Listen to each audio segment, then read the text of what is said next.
Yeah, an And expression of concern. Expression of concern. And in that, they brought up exactly what I would be saying is the fellowship with individuals who are on the fence. Okay. I don't count Bruce as sound.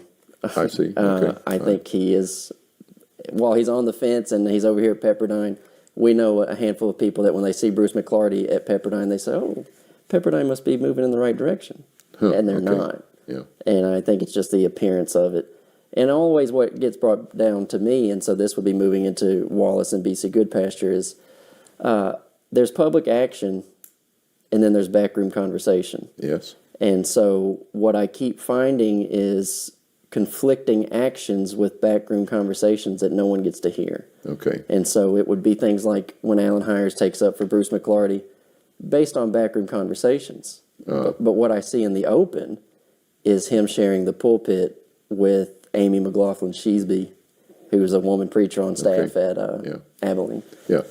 And it's an interesting question. I mean, we just had John Mark Hicks to be on an electronic forum. We do a monthly preachers study here in the tri-state area that attracts. Used to be, before COVID, it was in person. Mm-hmm. We met at Joliet, which is kind of a central place, but guys from Indiana, Wisconsin, Illinois would come.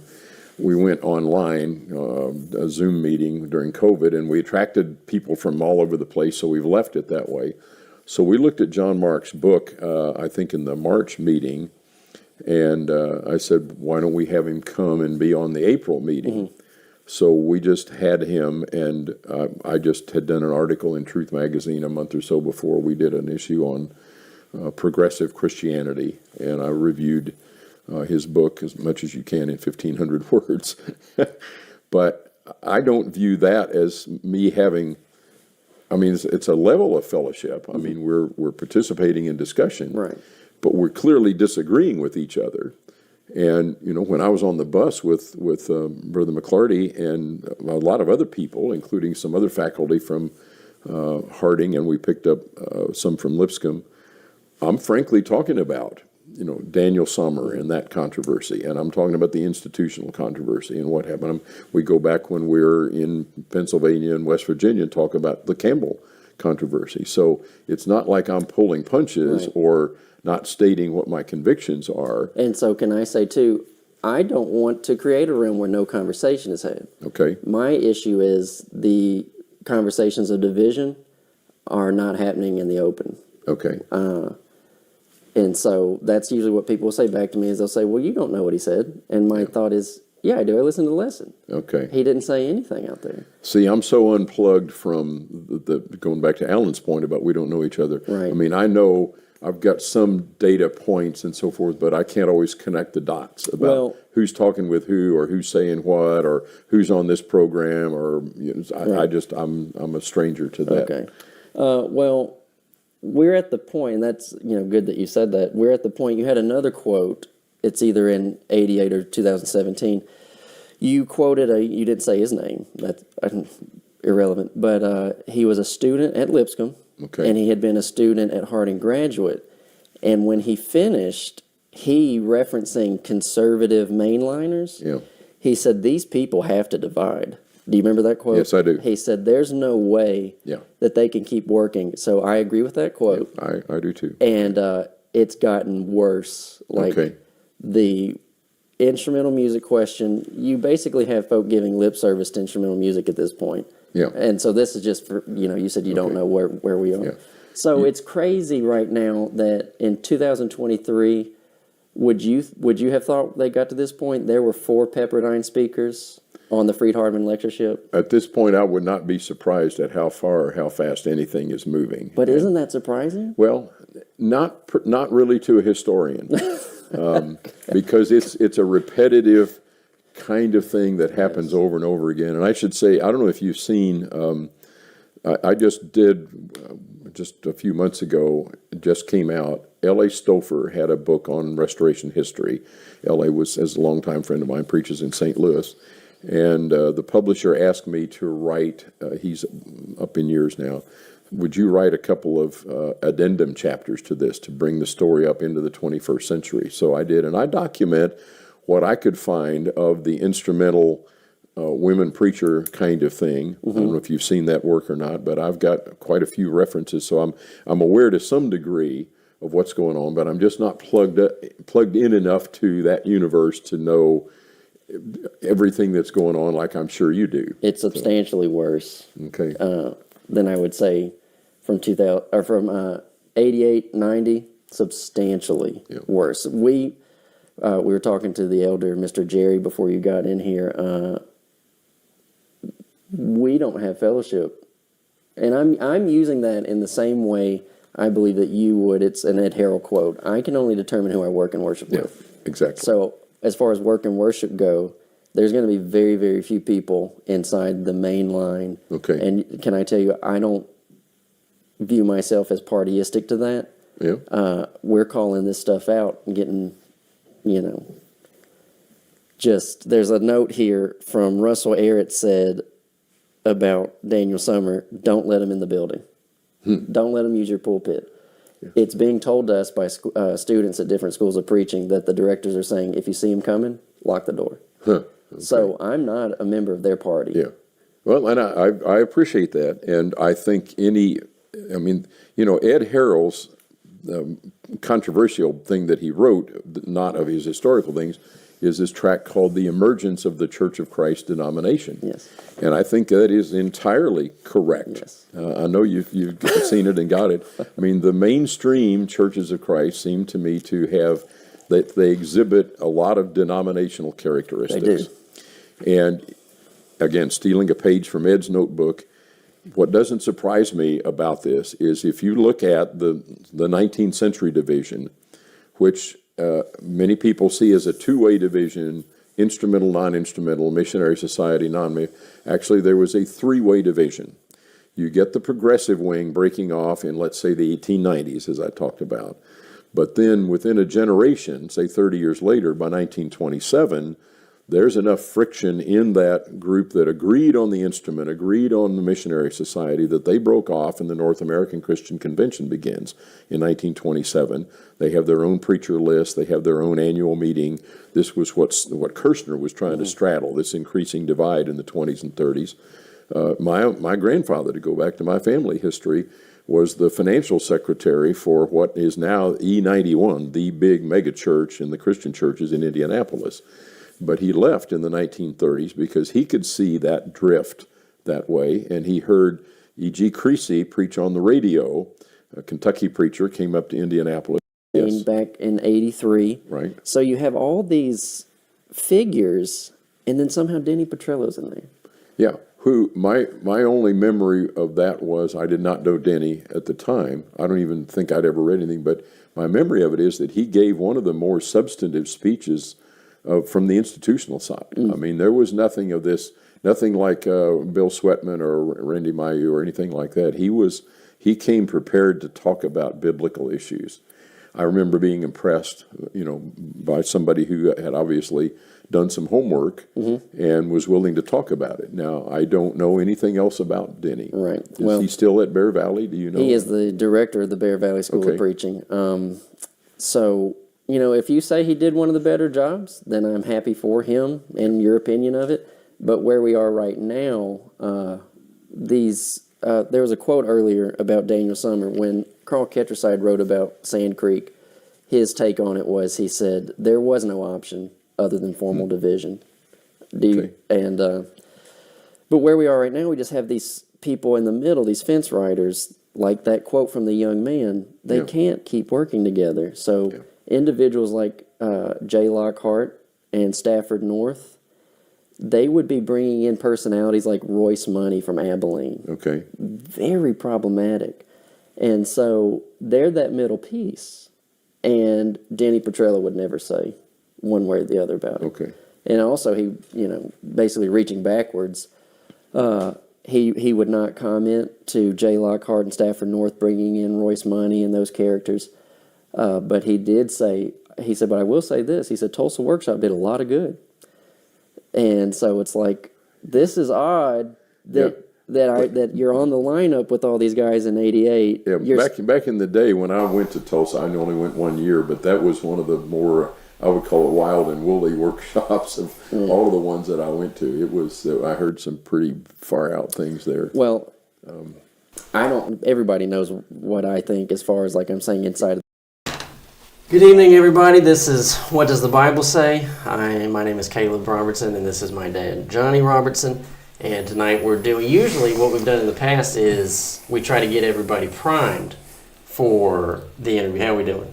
You're audible. Okay, I'm audible. Well, let's get real audible. Okay. We try to get everybody primed, and now we just didn't have a chance to do it, so we're getting to do a review. And I'm just going to tell you, right off the bat, we have our notes, and we have some discussion points that we want to go to. And I think kind of everybody got a sense when I was talking with Steve Wolfgang that I do not like the trash talk. That, like, if you disagree, you disagree. But I just don't like this stuff that goes across the aisle that really has nothing to do with the argument. So here's what I'm really about to get at.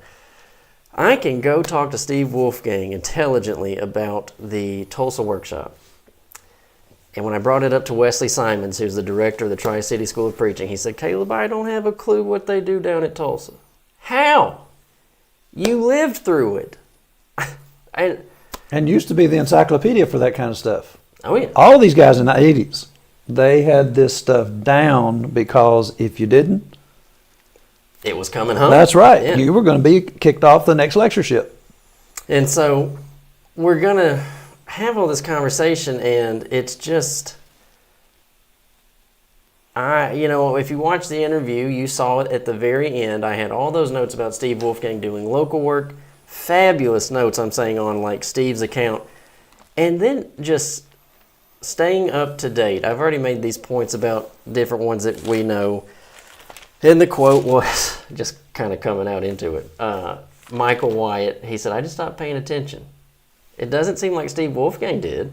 I mean, just staying informed about what's going on. Some of the things I'd say to him, he'd say, well, I have these dots. I don't always know how to connect them.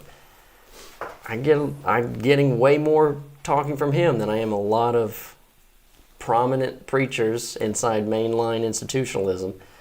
So we want to talk about all this. And, when we do it, I've said this before, like I said, just jumping right in.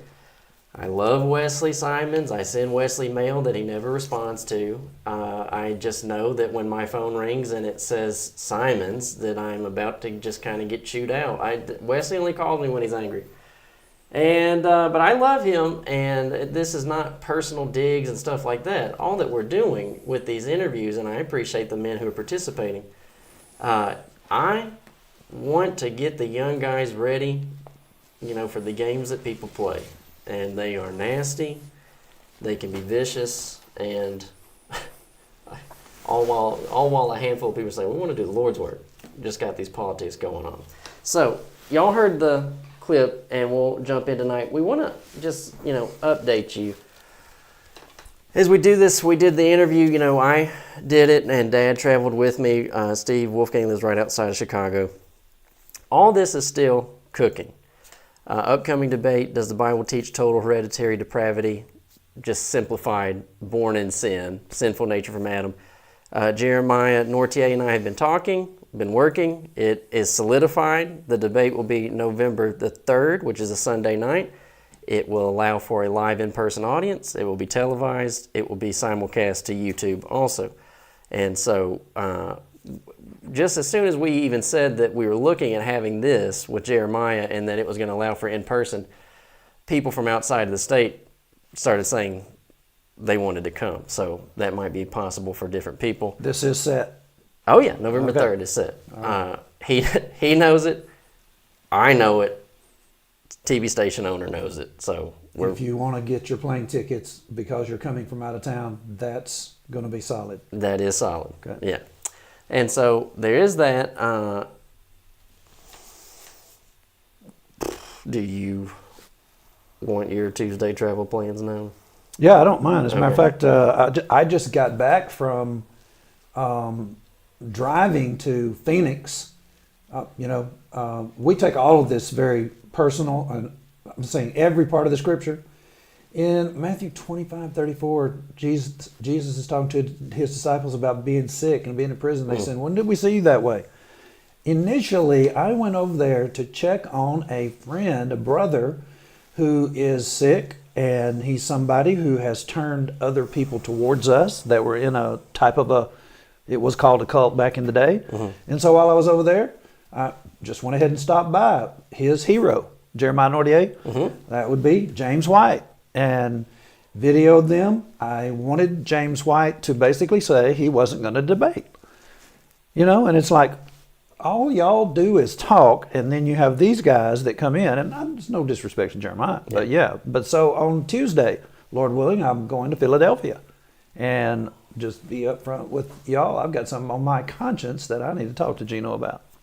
Gino Jennings in Philadelphia. So this is, he's in Jonesboro, Arkansas. So Jonesboro, Arkansas, Phoenix, Arizona, and Philadelphia, PA, whatever a song would be, all those different places. And this is, like I was talking to Steve Wolfgang, we really want to do this. We're going to have some closing notes about local work. We're just in here getting ready to go, and at some point I got to go out and I got to eat. And so as we're going to get food, we see this man just street preaching. And so I tell Dad, I said, I just want to stop asking one question. So I get out, I put my business card in a copy of Muscle and Shovel. I had a Muscle and Shovel in the back seat. I get out and I said, hey man, what's your sectarian background? And he said, just believe the Bible. Isn't that something? That's what I've been saying. It ought to be enough that I just say, I believe the Bible. He said, I believe the Bible. And I said, all right, man, that's good. And then I said, if someone came up and said, hey, they heard you preaching, I'm a sinner, I want to be saved, what would you tell them? He said, I'd start with Acts 2:38. And I just thought, man, where are you coming from? So very good talk. It happened just like that. It was unplanned. He let us video record it. Good conversation that you'll get to hear about later. But hour and 15 minutes ago, we're prepping, who's going to basically do evangelistic work. And I told him, too, which is what you noted. You said, do you think he knows that right across the corner is the Nation of Islam building? And it is the actual corner called the block where the black community congregates. That's it. That's their territory. And he is from out of town. Like he said, I just got back a couple weeks ago, so it's very possible he doesn't know. So all this local work, while we're getting ready to talk about events that are happening at large, if you want to say. Anything else? Okay, this is what we've got. So, it just was the case. What came out of the Rubel Shelley interview? Almost everybody, which we figured is how it would be, almost everybody has said I had absolutely no clue of his background, his involvement with Thomas Warren, just everything. Being considered to be the editor of the whole Gospel Advocate. And not even just the Gospel Advocate, but that he was the one who basically got it in Thomas Warren's head, let's start Spiritual Sword. Everybody, and I just, F. LaGard Smith himself said, I didn't know all this stuff about Rubel Shelley. Like he watched it and emailed me and said, I didn't know all this stuff. And these are people who lived through, again, so people who are living through all this stuff. And so we go in, we get the story, and then we go down to Memphis, Tennessee last October. Last October, and we get the other side of the story from Alan Hires, and he talked with us about the 1968 Arlington meeting, talked to us about 1973 Herald of Truth.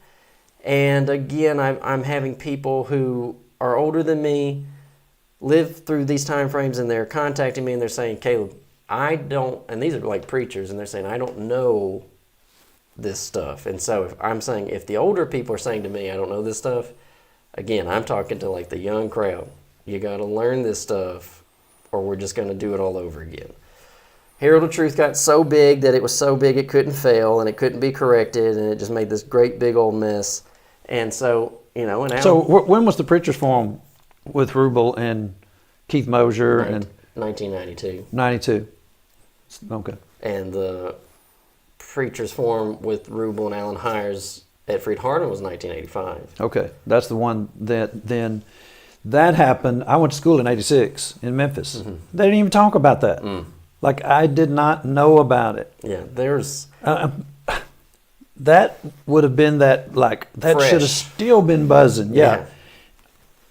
And I just think that one of the biggest things as I do these interviews is, it's just these inconsistencies. I think that people are building entire structures on inconsistencies that are found. One of the things that Rubel Shelley said about Alan Hires in '85 was Rubel was starting to kind of give room to Christian church folk with the piano, and then Rubel just said, Alan sings religious Christmas songs at home with a piano. What's the difference?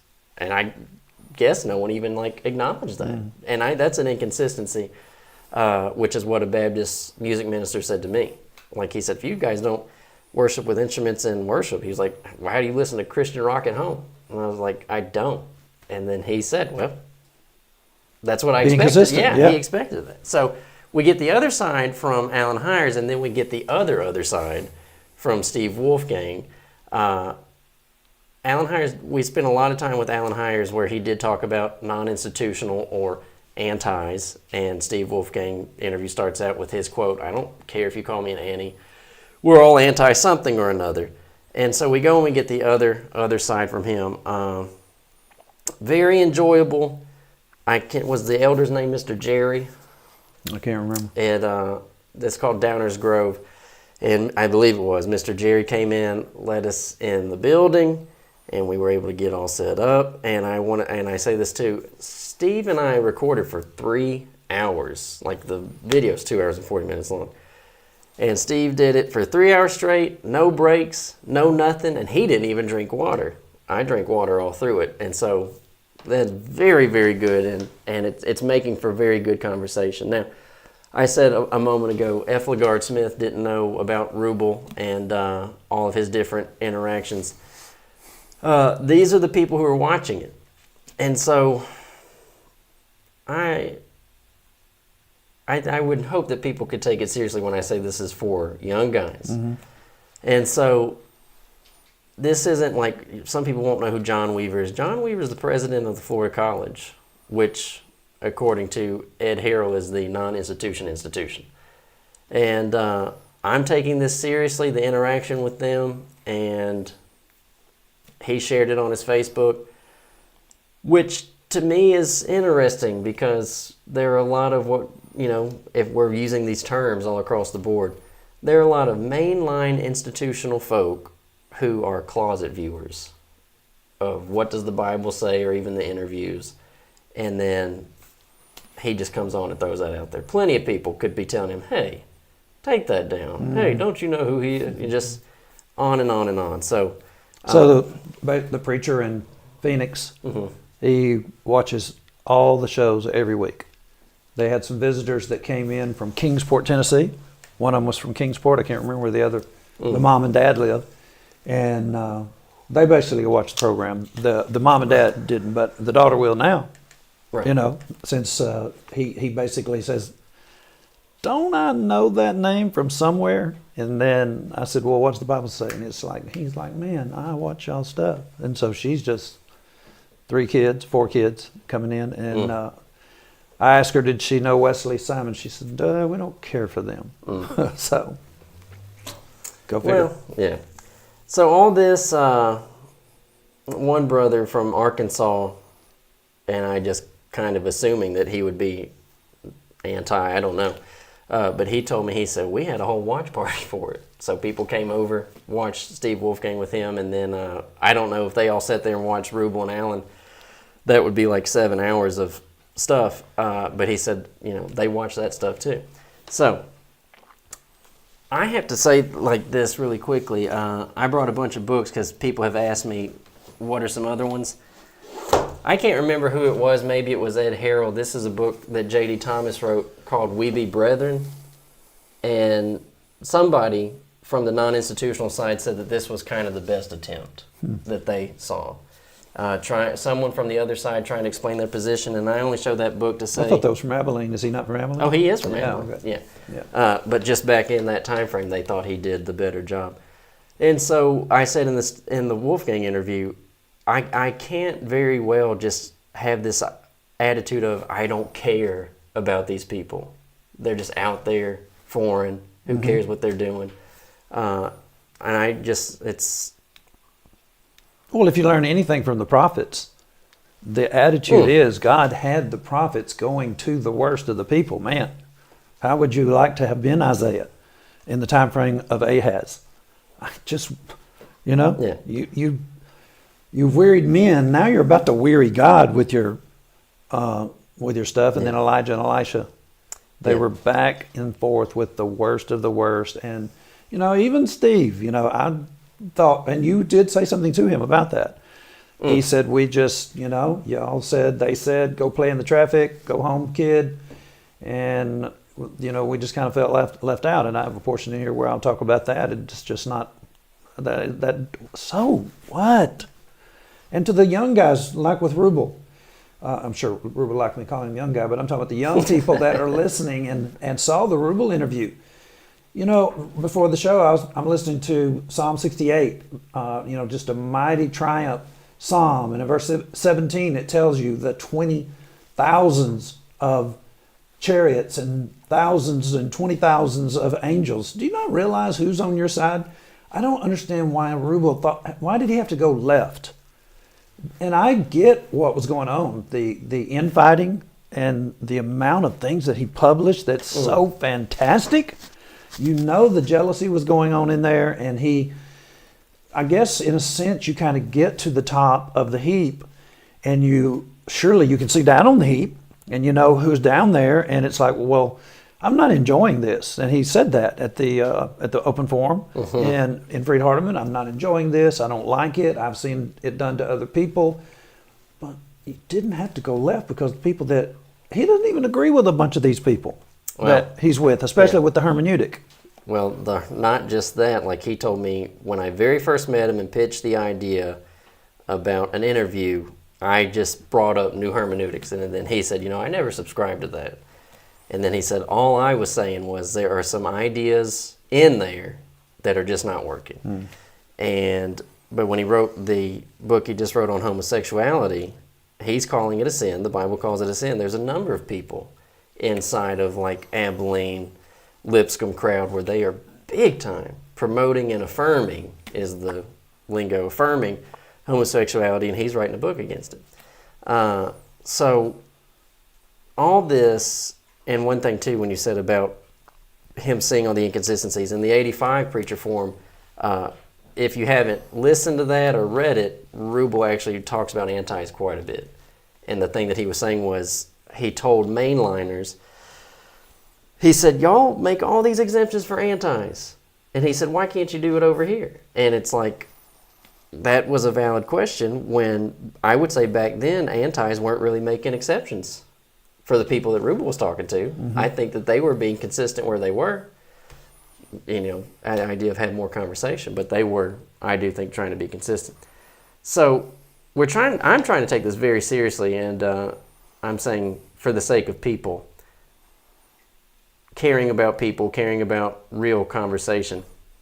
Now, this is something that you said you would like to open up with, where Steve said, we're all anti-something, and you said, I'm anti. So I'm not exactly sure in the video lineup where, I think it's towards 3/4 to the end of my video. He is actually going to make an argument that I would like to respond to. And so if you find that fairly easily, then we will do that somewhere in there, Trying to make information available, going back and interviewing some of us old graybeards, whether we agree with each other or not. Right. And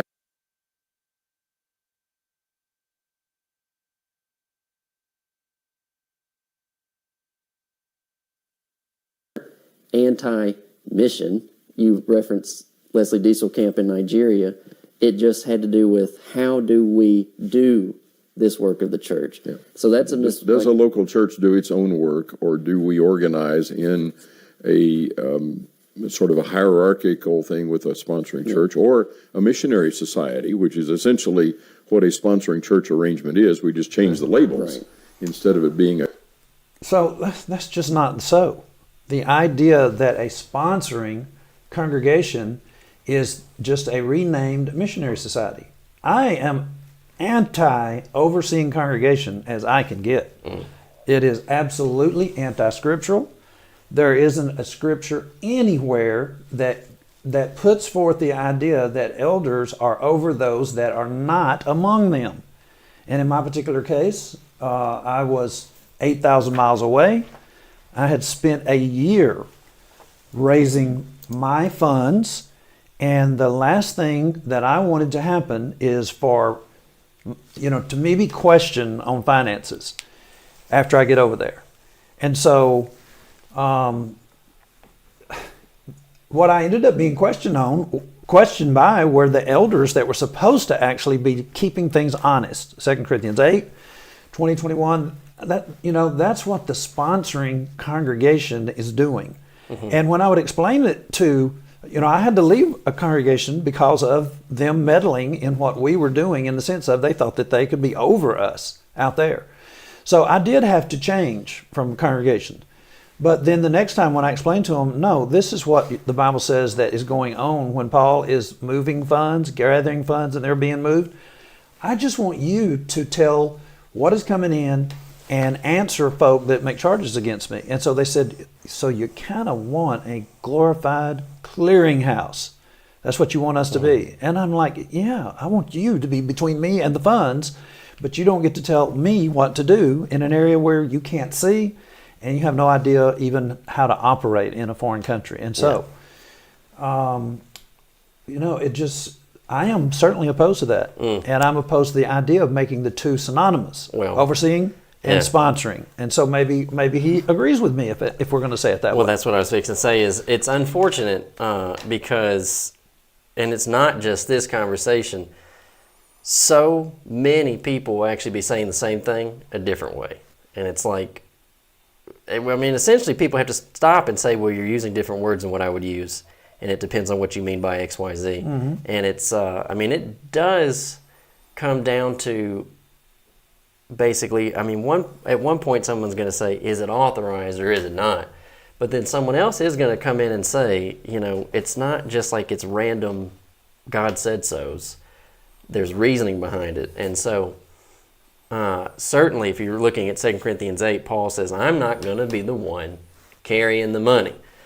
And isn't that what he just said there? He said it's not what we're doing that is causing the problem, or you may have said it, it's the how we're doing it. Yes. And so, and you heard him say, Leslie Dieselkamp, they only had, according to Ed, according to Steve, a document, I don't know that I have it in there, but they only had, let's just go ahead and say 50. I know they didn't have 50 missionaries.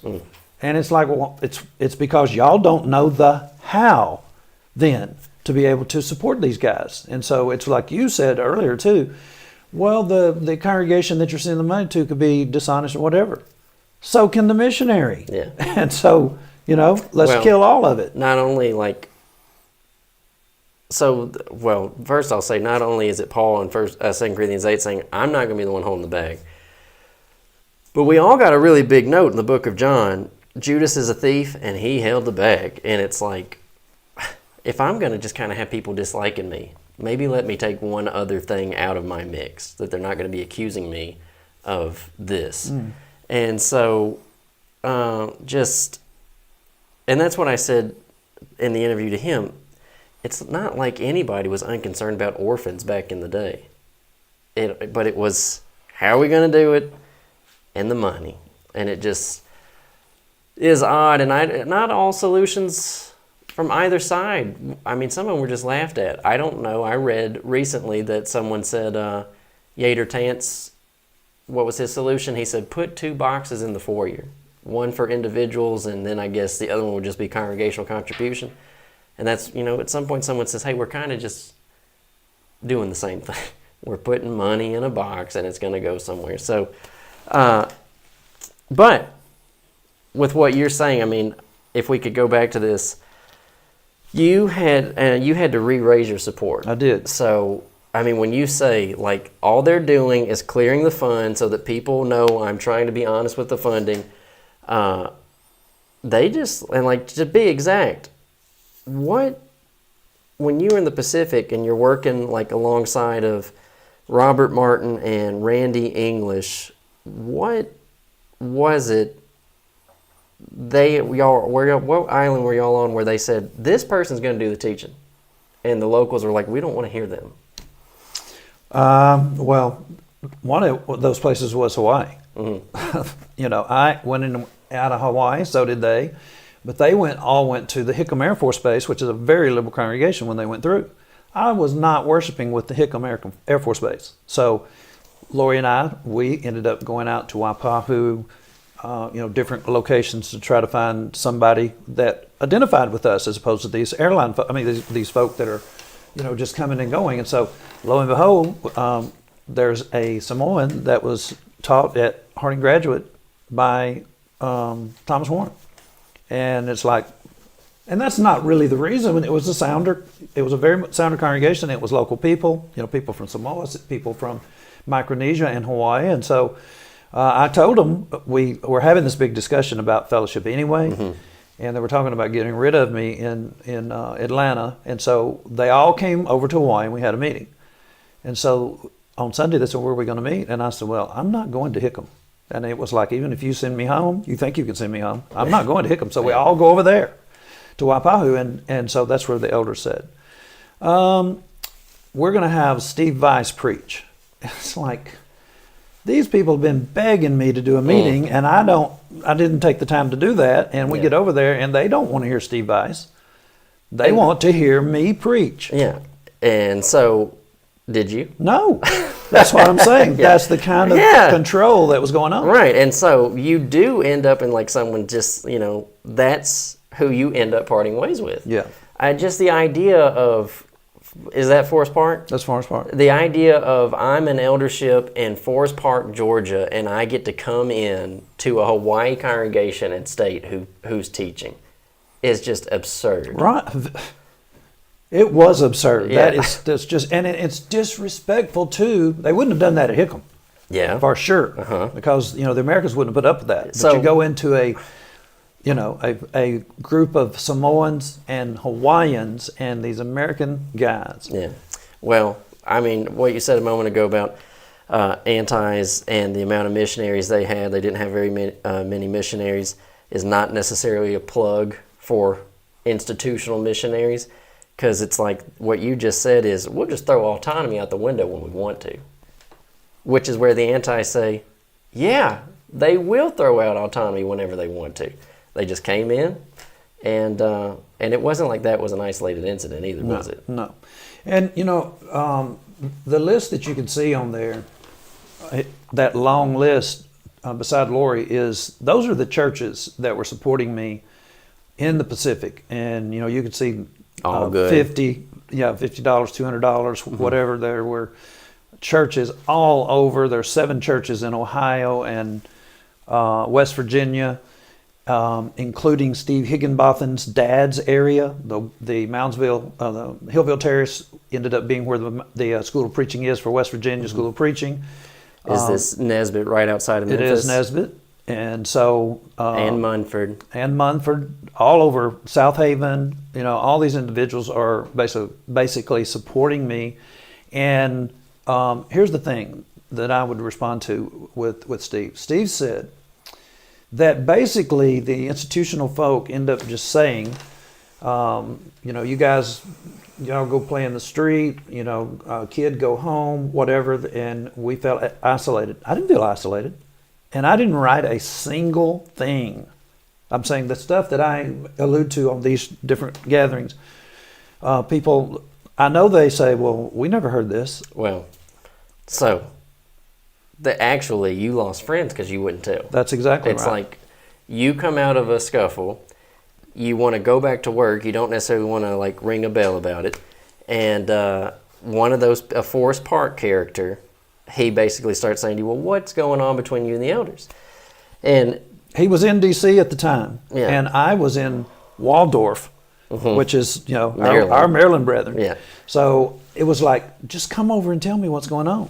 And he had been to, his wife worked for Delta, so they flew free. Their kids came over. We went into some of the outer islands and then a different country. He had dengue fever, helped him get out of there. He basically attributed saving his life. and I wouldn't tell him what was going on because it was going to stir up the congregation where he was, which was Forest Park. Never wrote a thing, and they had audio tapes of every discussion that we had. I gave my word I'd never let anybody hear what was on those tapes if their voice wasn't on it. Yeah. They broke their word and let other people hear it. But here's my point. Those list of churches all came back on board with the exception of just a few, and I got to go right back over there. Why do the non-institutional folk feel like that they had to take all of that? My response to that is, brethren, just keep fighting stuff rather than go on and do. And even today, I spend quite a bit of time with folk that are non-institutional, and they could be doing. Yeah. So when you say it that way, I have a clip, and we'll play it in just a moment about some other stuff that Steve said outside of my interview with him. When you were having cancer treatments in Chicago, so I didn't know. Boy, if I had known Steve Wolfgang, I would have gone over there. Yeah. But not to knock. I went to see David Padfield. And I don't know how everybody feels. Like, I don't know what Steve Wolfgang thinks about David Padfield at this point, because David Padfield told me a lot of his friends weren't his friends anymore. Yeah. I don't know what that is. But historically, David Padfield had been non-institutional, and I was sitting through his Bible class on John 12, John 13, and it was very good. And when I travel, I expect to hear not good material. David Padfield was doing a great job. And so we leave John 12 and he gets into something else, and he stays there a long time. Very long tangent. And then someone in the class, he goes, he said, David, do you want to come back to John 12? And he goes, oh, yeah. Well, I didn't think a thing about it, because even his big long tangent was good. And then when he got done teaching the class, David Padfield is talking with me, and he said, I had a bike accident. He said, somebody hit me with their car on my bicycle. And he said, I had serious brain injury. He said, sometimes I wonder. And I told him, I said, well, your wondering was better than a lot of people's on-purpose preaching. And he gave me a bunch of books, and he said he had... like 100 debates? Oh, yeah. He gave me hundreds of debates. I wasn't really involved yet. And so he did tell me that he had watched a lot of your material, appreciated what you were doing. And so... And that's where we worship, when I was doing radiation. What is it called, Zion? It's Zion, Illinois. Yeah. And I think it's actually a street name for them. But I think he's still there. But if you get online, let's say if you're going to be talking to somebody and you bother to bring your computer and give them, slides to look at. I mean, people used to bring in a whole reel-to-reel to show people Jewel Miller film strips. That's how dedicated they were to get the people to get the visuals, and then they won't bring a computer or whatever.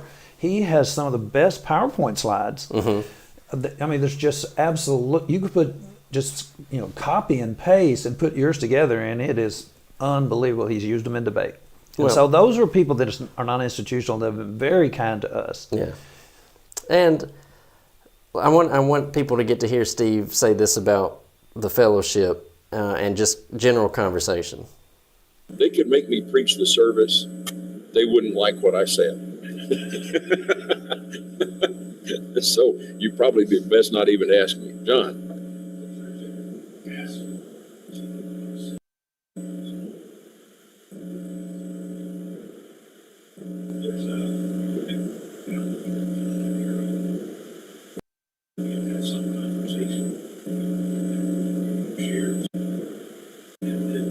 You have to sit down and do a lot of talking. Part of the problem is we just don't communicate to each other. We don't talk. I mean, I've reflected on why did Alan Cloyd pick me to talk about what became the national meeting? Well, maybe because I'm the only he actually knew. When I was teaching overseas, I'm the only Andy he actually knew. To each other. We don't talk. I mean, I've reflected on why did Alan Cloyd pick me to talk about what became the national meeting? Well, maybe because I'm the only Andy he actually knew. I think that that's very important. Like him saying, we're not even talking to each other. And he said in our discussion, he said, we do not do controversy well. And so this is just talking. And we're reviewing pieces of it. I'm not even trying to make a case out of supporting these schools. It's like on a historical note, the schools all end up being corrupt. There's a clip somewhere of Keith Mosier saying, He said, when we split with the Christian church in 1806, we lost every single college we had. Well, why is it just impossible that could be happening now? Right. Like, just all the colleges are going down the drain. So I'm not even making a case. And Wendell Winkler, in his book, How the Church Grow, it's not his book, it's actually a lectureship, 39th Street.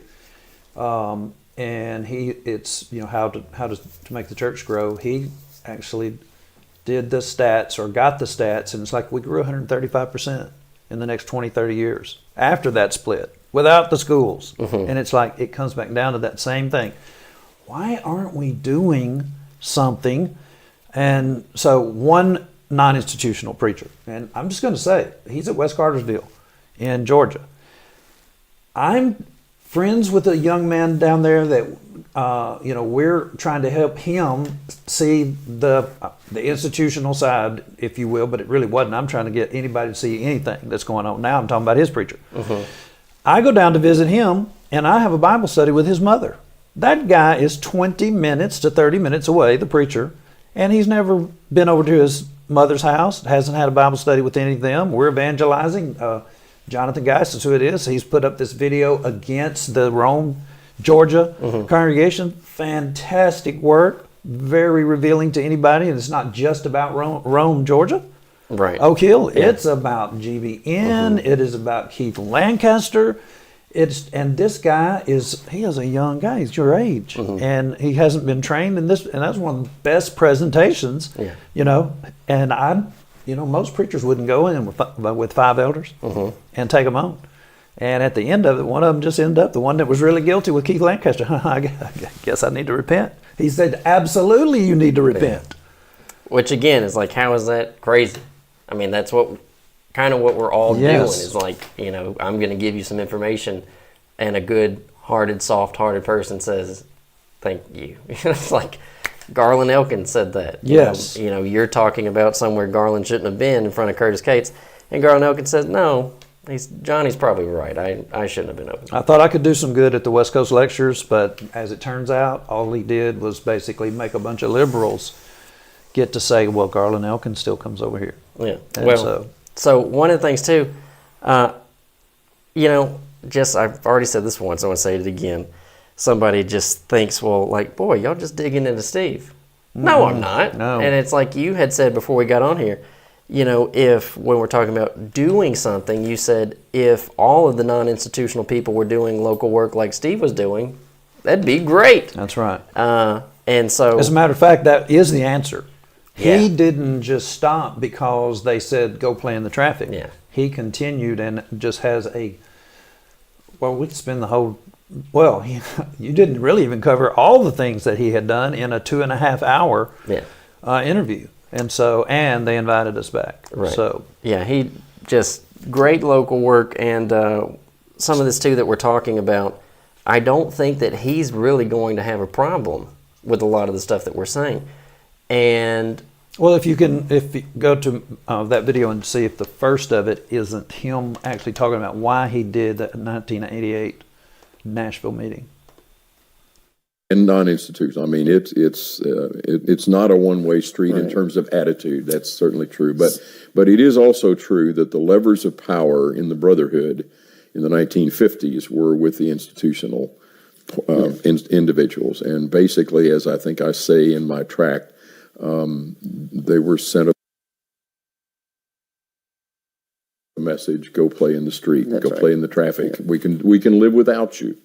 And in some ways, that's a repetition of what happened in the earlier division over the. Now, I would say to that, and I what had I'm a looking lot for of is minus next, 30. but I'll That's say to when I that, moved. how many of them had done what he did?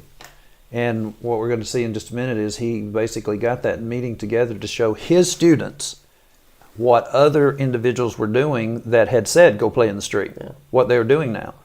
And so I would just like to say that since he's telling and you're demonstrating all the different things that he was doing, a preaching school, he was debating, he had on the newspaper, some radio. Listen, y'all, the levers of power, I disagree with him. The levers of power are not with anybody. The levers of power belong to God. And if we'll try, I mean, look at us. We do not have anything. But yet, all of these people are involved with us. And we're not complaining about the fact that when we say we don't have anything, we're talking like they talk. Well, accommodatively. yeah. And my response to that is like, when you say we don't have anything, but we're working, I would say what we do have is freedom. Absolutely. We have freedom, and it's not like just a freedom to cut up in every which way on everybody, but it's like I'm not beholden, you're not beholden. Having very serious kingdom work relationships is very nice, but just, you and I have both seen people just lean into the institution against their conscience, and just Well, let's let the other play, and let's talk about what is going on next. So the young people go ahead. On this one? Yeah, I think it's coming. I was how old I was when I moved to questions. What went on in these past controversies? What don't we know about it? And one reason I kind of was to say, all right, let's lock a bunch of preachers in this hotel room. Are there new arguments? Has somebody come up with a better biblical argument on something, or is it the same old thing? Is it just a preacher fight? What was this? And so, my students were kind of the driver. Go to the slides and let's talk about. Did you hear him explaining to his students? This is what's going on. Let's go see what's going on. And this is basically what I would like for the young people to know. What is going on? If you want to know what's going on and you want to know where we're headed, this is it.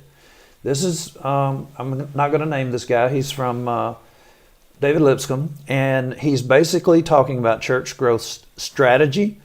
And look what he says there. Invest in the older adults. And then look at what he says next. In the blue? No, I'm saying click. And so, okay, yeah. I got you. All right. By 2050, estimated third of the U.S. population will be 55 and 20% will be over 65. Those over 80 will be the fastest growing segment of the population for the next 40 years. Okay. So he's basically telling you this old congregation that you have. Is that not what he's saying? Mm-hmm. In the next 40 years, the fastest growing segment of the population is going to be in the 65 to 80, those over 80. Well, guess what? That's who watches our broadcast, 65 years old to 80 and over. And so it's like, we're talking about the levers of power, and we're talking about what's going on behind the scenes. What do you young people need to realize as you're looking at an older congregation or whatever? Let's look at the click again. So look at this. Consider also that 78 million Americans are over 55, are the most consistently vocal group in our community today. The senior adults control 70% of the country's disposable income and 75% of the financial success. Senior adults represent $1 trillion in spending power. Now, these young preachers, I know who they're listening to. They're listening to guys like Jeff Jenkins and Dale Jenkins, and they got all these youth things going on. And so what's up with that? Let's look at next what is up with that. Here's what's going on, and you all are participating in it when you ought to turn back and minister to these older brethren who have stayed the course and are actually in a position to support whatever, but they are now supporting the colleges because these guys are doing what they're doing and trying to make it like we're accomplishing something. Look at this. The number of Church of Christ freshmen enrollees in the 14 Churches of Christ affiliated, and this is their words, Church of Christ affiliated college and university dropped from 4,400 in the fall of 2000 to 2,177 in fall of 2017. That's a 50% decline. And it's pre-COVID. Pre-COVID. It's like... Yeah. So what's going on is these college guys are fighting for the scraps, and they will fellowship anybody at this point. I thought there were 16 colleges. Yeah, it was. So if you got 14 or 16 colleges, and they recognize that the pool is so small, and they recognize who has the money, particularly people like Freed Hardeman, they've got sense enough to know that the old people still think that they are as J. Lockhart said, what did he say? The last bastion Bastion. Yeah. of soundness. And so they're still funneling that money, and the young people are running around with these guys that are actually scrapping like dogs for the scraps when they ought to realize, look, take care of these brethren. You know, these older brethren, we want them to go to heaven also.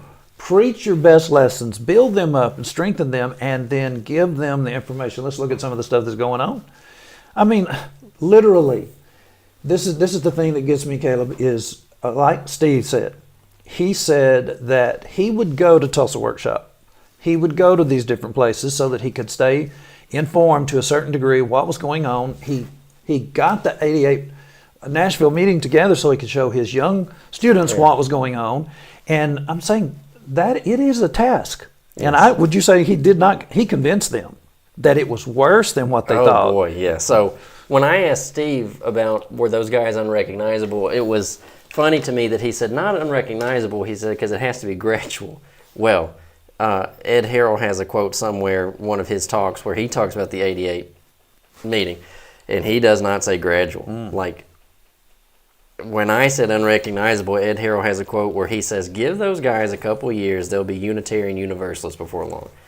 And then, maybe for some of them, it certainly applied, because when Steve said something about Randy Mayo, he said, I don't even know that these guys want to be associated with the church at all. So at this moment, if we have their attention, we're basically saying, you just heard the stats on how many colleges there are. You just heard how many freshmen there are that they're fighting over. And wouldn't that just be a moment to ask yourself, did you know that there were 14 or 16 colleges? Well, no, I didn't. Well, do you know what's going on? Did you know that there's only those few students? So are all of these guys fighting each other, or are they joined ranks in order to get the last of it? And you say to yourself, well, I don't know. Well, here, look at this. This is basically Rubel Shelley, and he is at Rochester. And this is 2013. He's passing the torch, and that is John Tyson. So, people don't know John Tyson. Yeah. He was at Abilene. He was at Harding. Hey, can you take us out of the shot so they can see this? I can't make it any bigger or smaller. Okay. So that's John Tyson. He has been with Harding, and he's been with Abilene. He raised $230 million in that time of tenure. He takes over from Rupert Shelley. And somebody says, well, okay, so what? Who's involved with Rochester College anyway but Rupert Shelley? Well, the next click, and you'll end up seeing that he hitting one more. Yeah. You'll end up seeing, sorry about that. You'll end up seeing that he is then moved to VP of Faulkner. Now, some brethren, they may have known that Steve Wiggins was going to come to our tent, and Steve Wiggins was on Faulkner last year. He called and apologized to us after the interview with Alan Hires, and said, that he had not really realized that what we were saying was valid or whatever. Then he realized it. So, I'm basically talking to him about coming to a tent with us, but I was not going to, whatever he was up to. He was at Faulkner and last year. And so this is the kind of thing, they haven't got any better. No. They bring in John Tyson, who's just been, so here's the point though. If you're at Faulkner, you can just go ahead and tell yourself that I could actually be in fellowship with Rubel Shelley. And someone might say, well, no, let's just see how this works. The next one you'll see, here's Pepperdine coming up. And let's two more. See the one that's far right there. Okay. That is what I call the weeds. You get on the Pepperdine lectures, I think this is 2017. And so look at all the colleges that are represented at different functions at Pepperdine. I mean, and if someone might say, stop there with Healing Hands International. Who runs Healing Hands International? Well, look, there's Rochester College over to the right, which that basically means, well, that's 2017.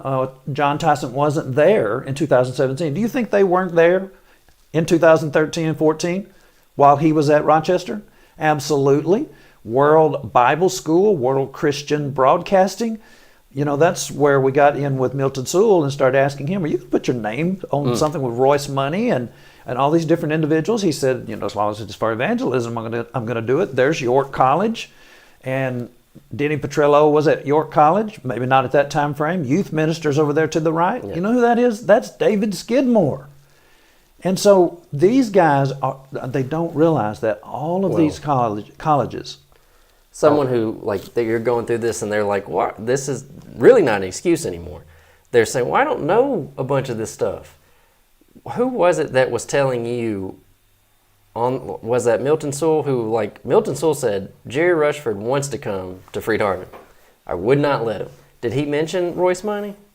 No, he did not mention Royce Money. And so then, well, maybe it was Jay Lockhart who got so upset about, he said, quit telling people that I run with Royce Money. Right. And it's like, that was Oklahoma Christian. Yeah. And he's like, was I supposed to go across the campus of Oklahoma Christian? I said, no. You had a pulpit. You could have basically said that I don't want anybody to think that I am in fellowship with Royce Money. Jerry Rushford was there as well from Pepperdine. And so, but when we start asking, why is this happening? This is what we're showing. This is why it's happening.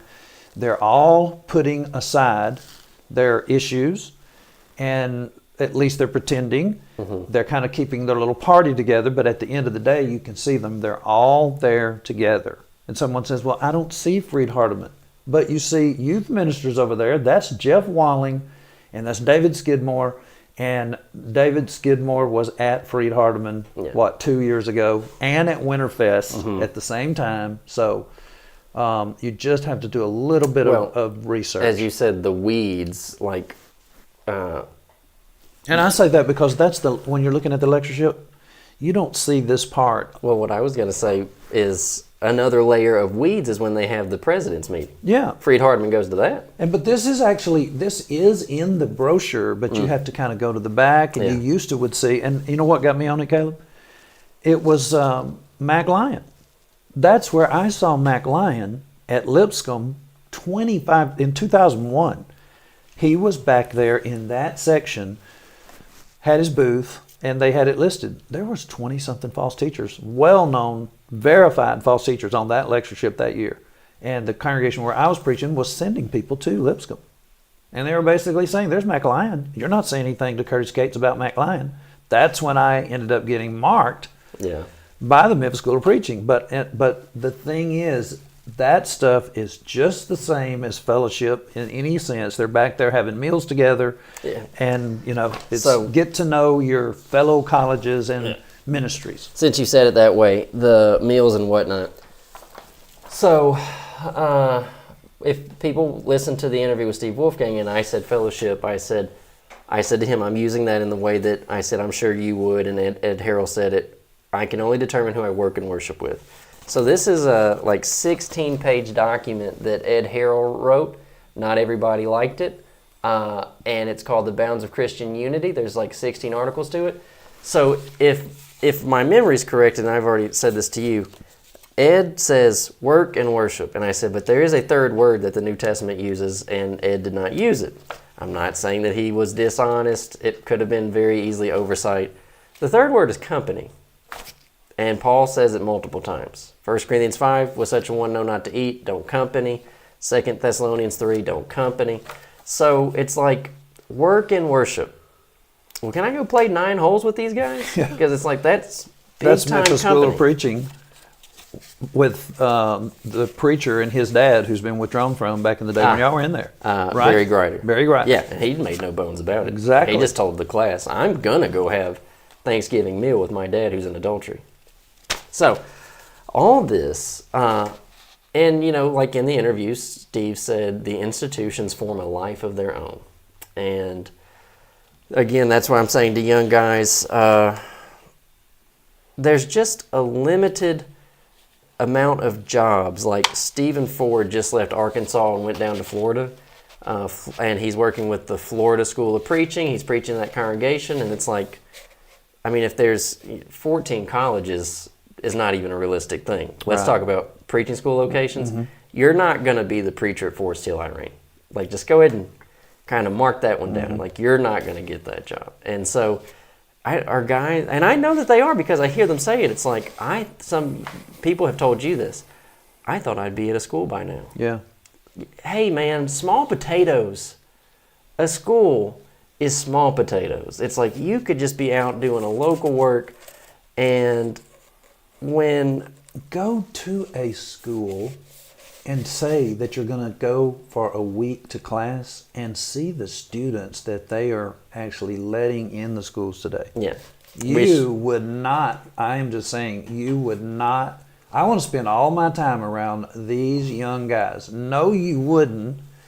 You can go back to that congregation that you're probably trying to leave that has these older brethren in it that, you know, that people trash talk. And I've been guilty of it.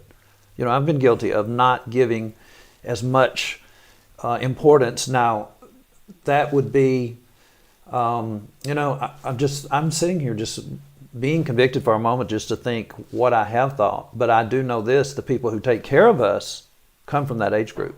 The people that watch what does the Bible say and are the people that say, these guys are preaching the kind of information that's going to save us all if we'll do, and they support us. Would I be in a congregation where that's all there were? Well, 3 times I've gone back to Texas to try to keep a congregation like that from folding up. So I know that I am concerned about those brethren. And so if you're thinking, I'm hoping that we're doing our job. I think that Steve Wolfgang had the right idea. A congregation could easily do its own school. They've got elders, and if the elders are qualified, they could be teaching young guys. And also, too, if you're in an area that's saturated, like dudes can't drive a county over. I just tell, like when we were at school at Wesley's, we lived 3 minutes from the school building, and one of the classes that we had, I would have liked to have, I had to present, like get up and talk, present. I would have liked to have had more time. And so I said to, Wesley said, you ready to give that presentation? And I said, well, I left my notes at home. And then he laughed, and he said, oh, don't worry about it. And I said, okay. And then he said, no, drive home and get your notes. And I said, in the middle of class? And he said, you don't live 30 miles away. He said, go get your notes and come back.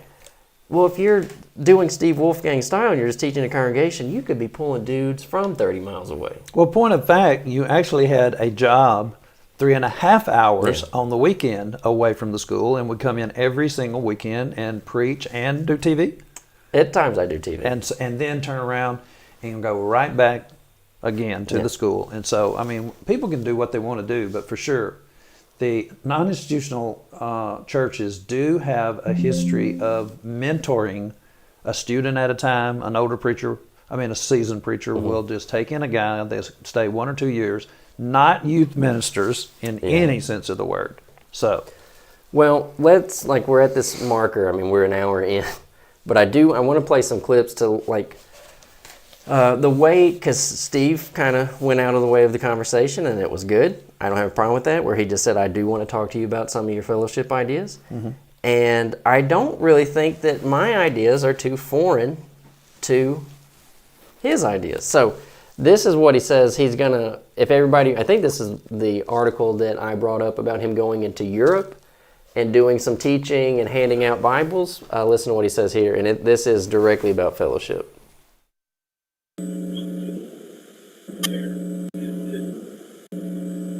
Do a lot of talking. Part of the problem is we just don't communicate to each other. We don't talk. I've reflected on why did Alan Cloyd pick me to talk about what became the Nashville meeting? Well, maybe because I'm the only Andy he actually knew. When I was teaching overseas in Vienna at the International Christian University in the late 80s, I taught there in the fall semester of 89, I guess, as the wall was coming down.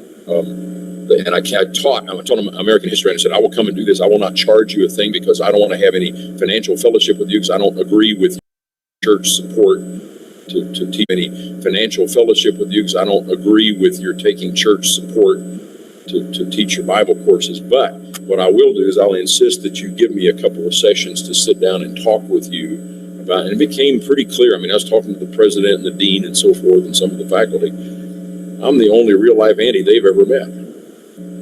So I think you got to start with talking out, you know, what would your reservations be, honestly, about being able to worship with them? What would their reservations be? Why are they disturbed about what's going on in the congregation they're thinking of leaving?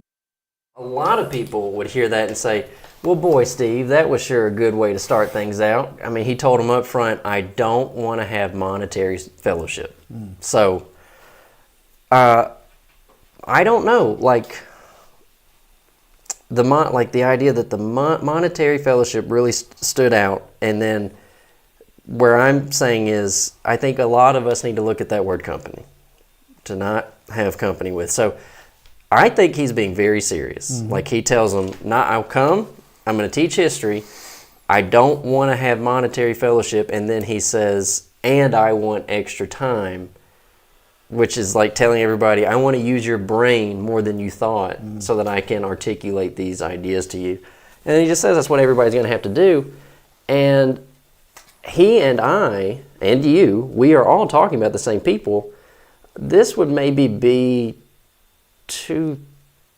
let's say between 2010 and 2017 where he's doing this lesson. And he's going to talk about Harding. West would continue to have fellowship with them, but at Annie, no, we can't have fellowship with them. I mean, it's just strange bedfellows are made in these kinds of divisions. I guess. Yes, right.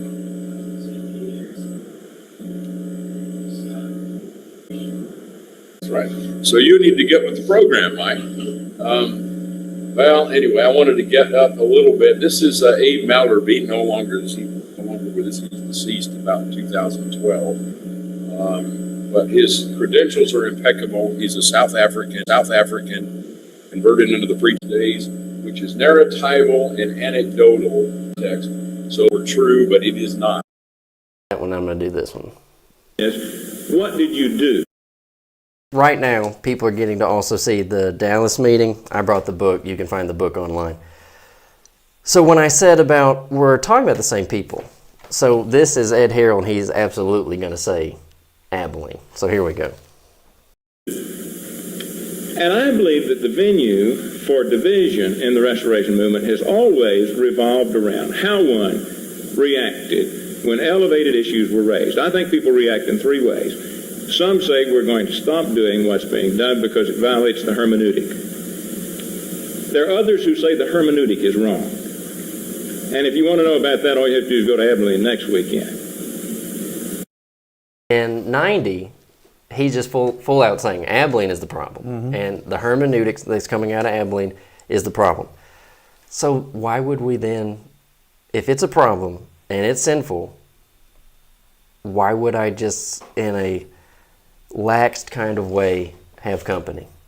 And I just don't understand that. And I don't think that there's any real difference in the thinking.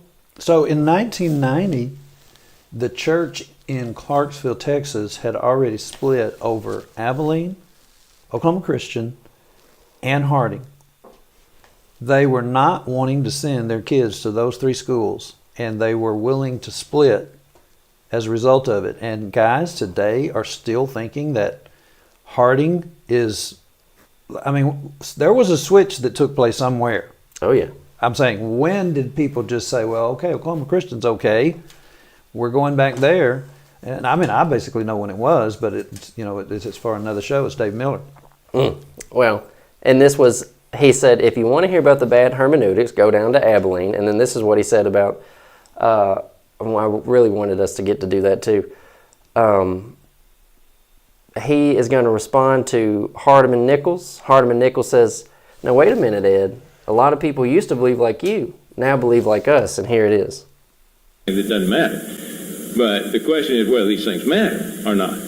And but I believe that we divided when the time came, when many of us, certainly in my personal case, when I became convinced that the people I was talking to concretely about these issues were no longer reasoning from the same hermeneutic. Now, I believe you got an awful lot of fellows that travel the road with you who are now saying exactly that, so that you're kind of surrounded.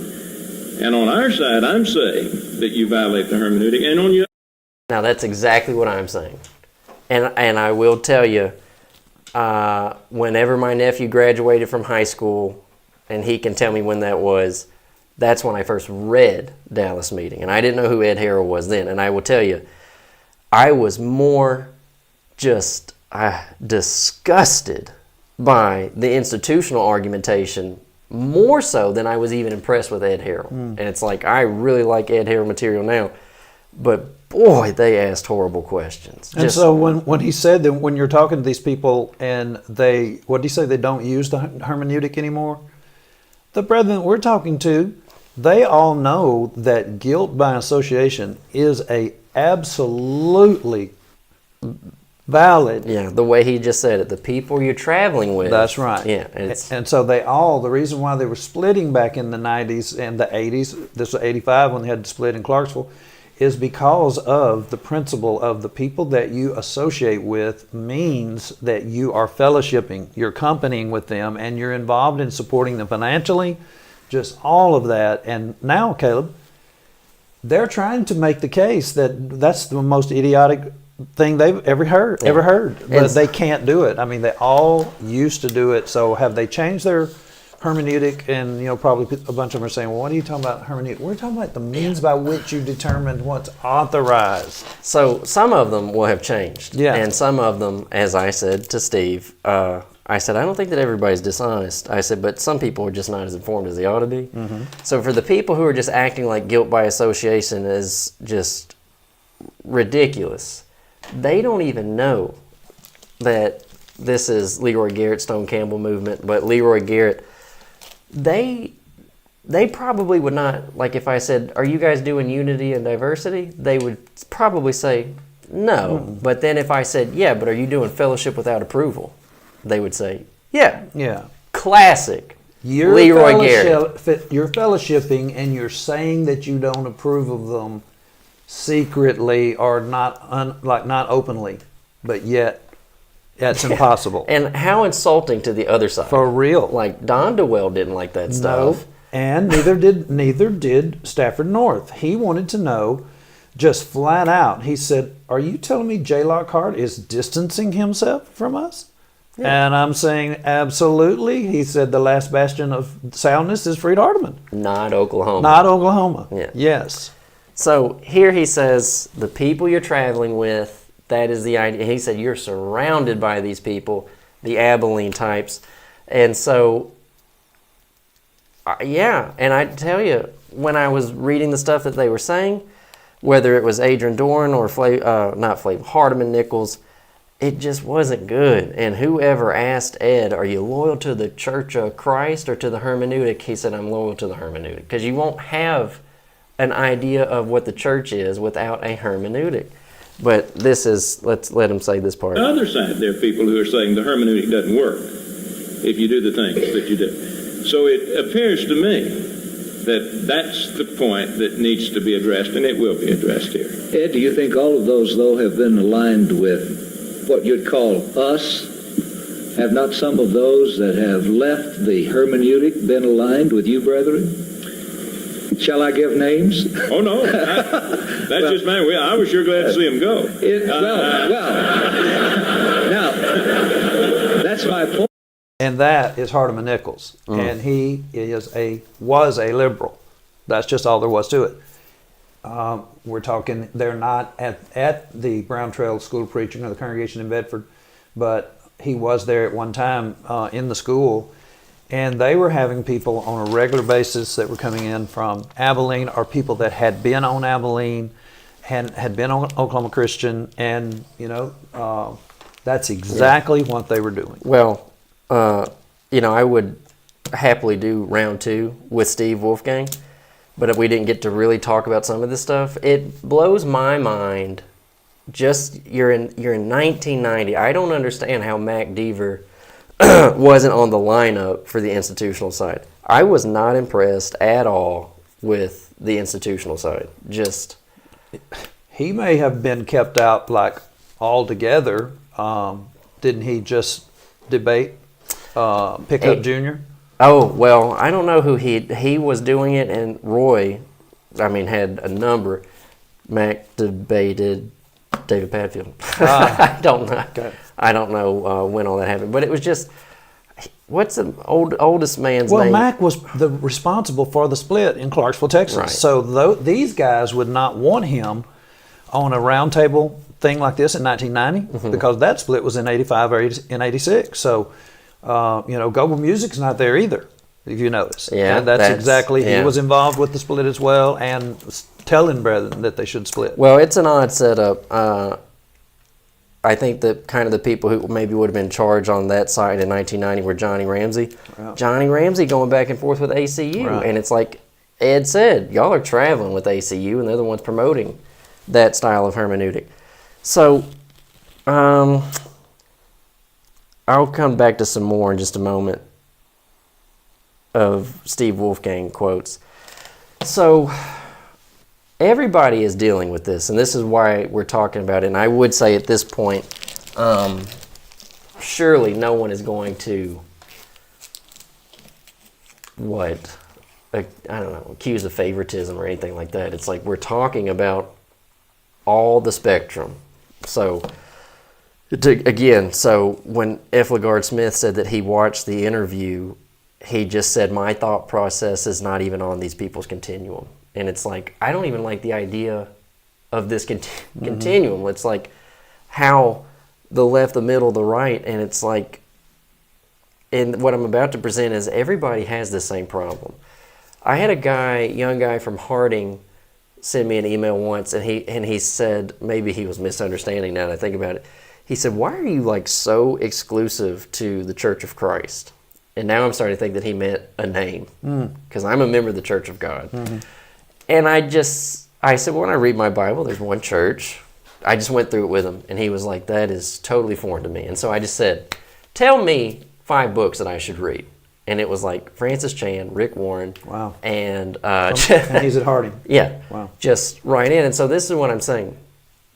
If you read Ed Harrell's book, which is a biography of Homer Haley, but really it's about everybody and Foy Wallace, he has this line about Homer Haley where Homer Haley was in Hawaii and he was teaching, and people started asking him about his marriage and divorce ideas that everybody was upset about. And this is what he said. Seemed to Haley that the commitment to open-mindedness had vanished in a movement more and more tyrannized by sectarian arguments. I've had some meetings canceled because some brethren said I hold strange views on marriage and divorce, Haley told a group in Hawaii. I suspect a lot of things are strange to some brethren because all they've heard is tradition. Truth scares some people. Putting your mind in neutral is a lot more comfortable. So when I read this book and I saw Homer Haley say to this particular audience, well, all they know is tradition, then my immediate thought was, well, where'd they get their tradition? Because it wasn't reading Gospel Advocate. Mm-hmm. It wasn't reading Firm Foundation. And here's where I say everybody has the same problem. Now, there's a number of the different Adams. I believe Adams was in charge of searching for the scriptures up at the top. Then there's Truth Magazine. Leslie Dieselkamp had Think on These Things. The Preceptor. Florida College. Yeah. Bible Banner, Gospel Guardian. So you basically here's the thing. And I don't know that Steve would disagree with this. People allow other people to do their thinking for them. And all these people have different personalities, and you were just with folk who said, I don't really care for Ed Harrell. And then I basically said, well, what are they left with? Mike Willis? And then you said, oh no, he said he didn't like Mike Willis either. And it's like, but here's my point. You have just these folk who do your thinking. Are you a person who listens to Rural Lemons? Or are you a person who listens to B.C. Goodpasture? Are you a person who listens to Ira Rice? Or are you a person who listens to Thomas Warren? Or are you a person who reads biblical notes and you listen to McEnroy Deaver? Are you a person that listens to Alan Hires, who has a magazine filled with Jay Lockhart? And Phil Sanders. Yeah. And so while you were thinking about saying that, Kev, that people don't do their thinking. So somebody asked on the video the interview that you did was, so what do you guys think about polishing the pulpit? And so here's what I would say. You go ask the guys that are involved in Memphis School of Preaching, that have been to Memphis School of Preaching, that are on there, B.J. Clark, guys like that, ask them that question: why is it that we're saying that? And you know what they will do? They'll say, if you ask them, well, what about all that stuff that they are saying, and how it is that everybody's aligned with everybody else now, and this business about the schools, and we're all in fellowship, they will tell you, you're here. Are you not enjoying yourself at PTP? Is this not the greatest thing that you've ever been involved with? Why would you want to try to figure out how you got here, how all of this happened? Because if you start looking, you will end up seeing they are inundated with these very same people. Yeah. And if we had them in that room in 1988, like Steve Wolfgang was able to bring the young guys in, the slides I could show them where these guys are hand in hand with people that use mechanical music, that promote mechanical music, that promote women preachers. They promote Pepperdine College. We just always beat up on Pepperdine. It's the same with Rochester. You just don't get to know those kind of things. It's just not as big. That's right. Yeah. And it's not as well known. But if you're going to Faulkner lectures, or you're the preachers that you're crazy about are on Faulkner lectures, you can just mark it down that you're also now in fellowship with Oklahoma Christian. You're in fellowship with, ain't that Pepperdine guys on Faulkner? And, yeah, in fact, Jerry Rushford. And so Ethel Smith. Yeah. So it's just that you've got, where are you going to end up is the question. And so what happens after PTP? Yeah. You can look at these youth things that are going on with Jeff Jenkins and them, and it looks exactly like Stephen Furtick, the light show, the big blue stuff that you got going on, and the what is the music that is the intro music before you actually get serious, before you supposedly are involved. Yeah, it's basically, it could be anything. We shut off the music, and we then sing after we've got everybody jacked up, and it's just like, where are y'all going? And who's behind this? The guys that run these schools are funding this stuff. The guy who raised $350 million is the person who helps them afford the big hotel with the atrium where everybody all around sings, "It is well with my soul." Well, Polishing the Pulpit will put up their own finances where they have a pie chart, and it's, over $1 million. And so, that we just get nothing out of except for it is a vacation, like what is Alan Webster said, it's camp. It's camp for adults. So in these conversations, I'm just saying to everybody just across the board, wake up, do your own thinking, do your own reading. Can I have a moment where I just solicit? Sure. So I don't have very much anti-material. But if you're someone who says, if I got these papers like Think on These Things and Gospel Guardian, and you've got copies of Guardian of Truth, and you say, I'm not going to look at these anymore, and I'd like to give them to someone who will absolutely put them to use, I will put these to use, and I can scan like my eyeballs can scan really fast. I do not like to read on a computer. So if you're someone you say, I don't mind reading on a computer, and you want to donate your physical copies, I would be more than happy. If you want to make like a reasonable type of bargaining with me, I'd be very happy. Physical copies of Christianity magazine, I don't have those either. Miss Connie was very helpful to me in getting Christianity magazine. So we're all having the same problem. People look at papers, people listen to preachers, and this is what Restoration Review said: the Church of Christ does not have bishops, and he meant that in the Roman Catholic sense. We don't have bishops and cardinals, but Leroy Garrett said we sure do have editors, and editors tell the people what to think, and that's across the board. And so, here's another one. And directors of school tell people what to think today. Directors of the school, directors of whatever the ministry might be, and, folk who were reading, people who were reading Restoration Review, people who were reading Mission, there were a lot of people who just thought whatever, Leroy told them to think.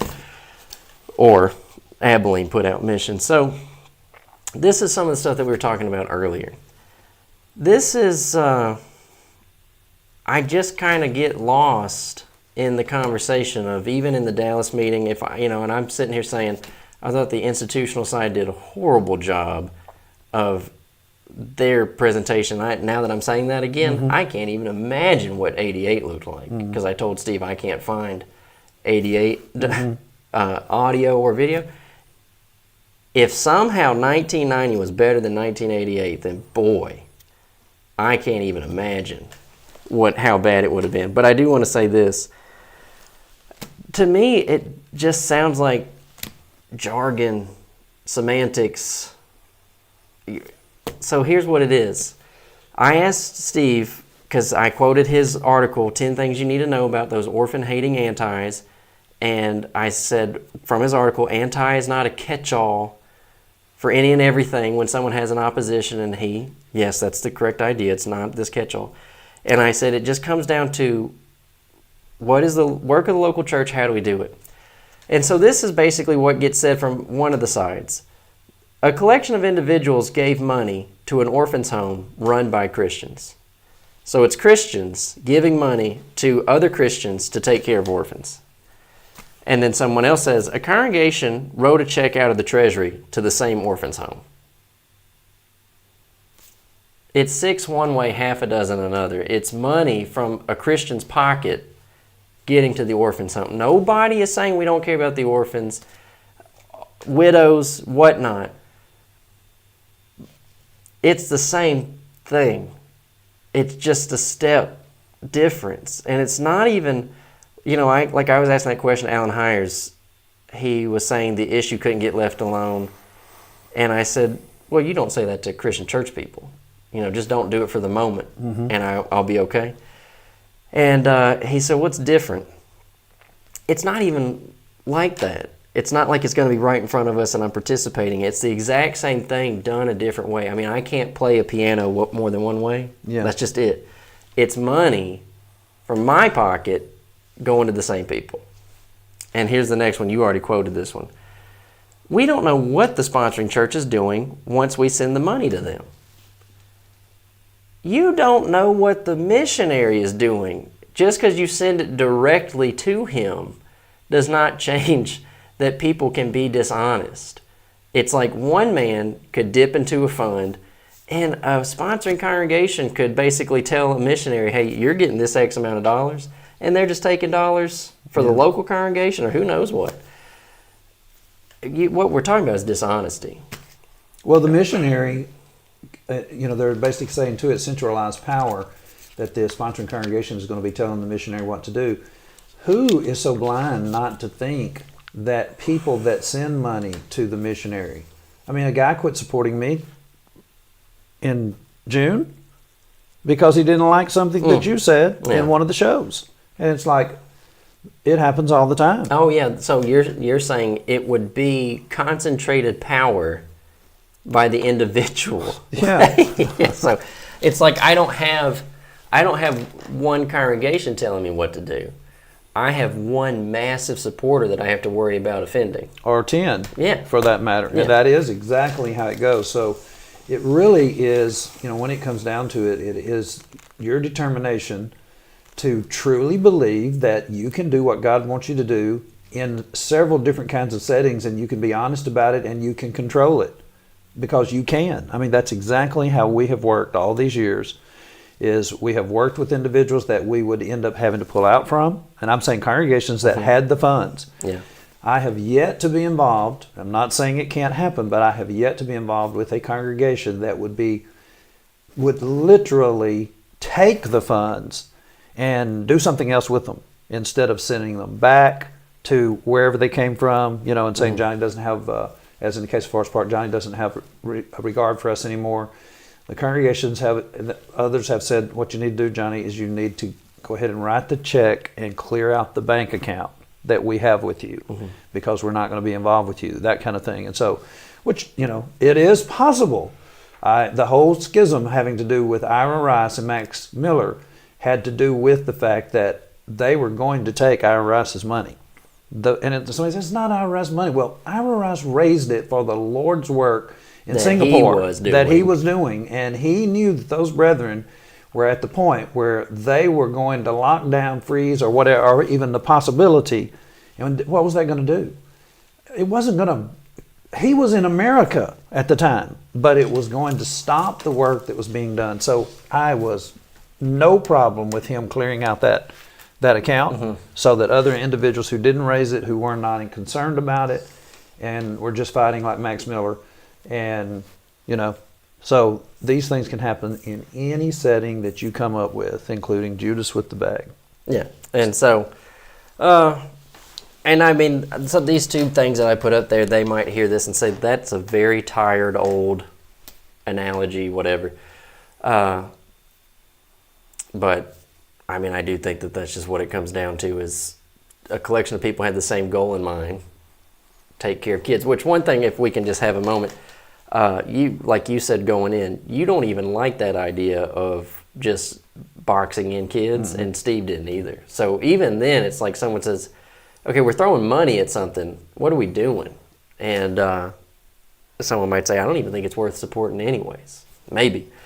And I want to say too, like, you had some statistics, and I saw it, maybe I heard it from Steve Wolfgang, that a number of people who were on staff at Gospel Guardian, Florida College, and Truth Magazine had adopted orphans. And so I saw a number of 450 different orphans that had been taken care of by one particular group of individuals, and it was in Steve Wolfgang's number 3 history of yeah.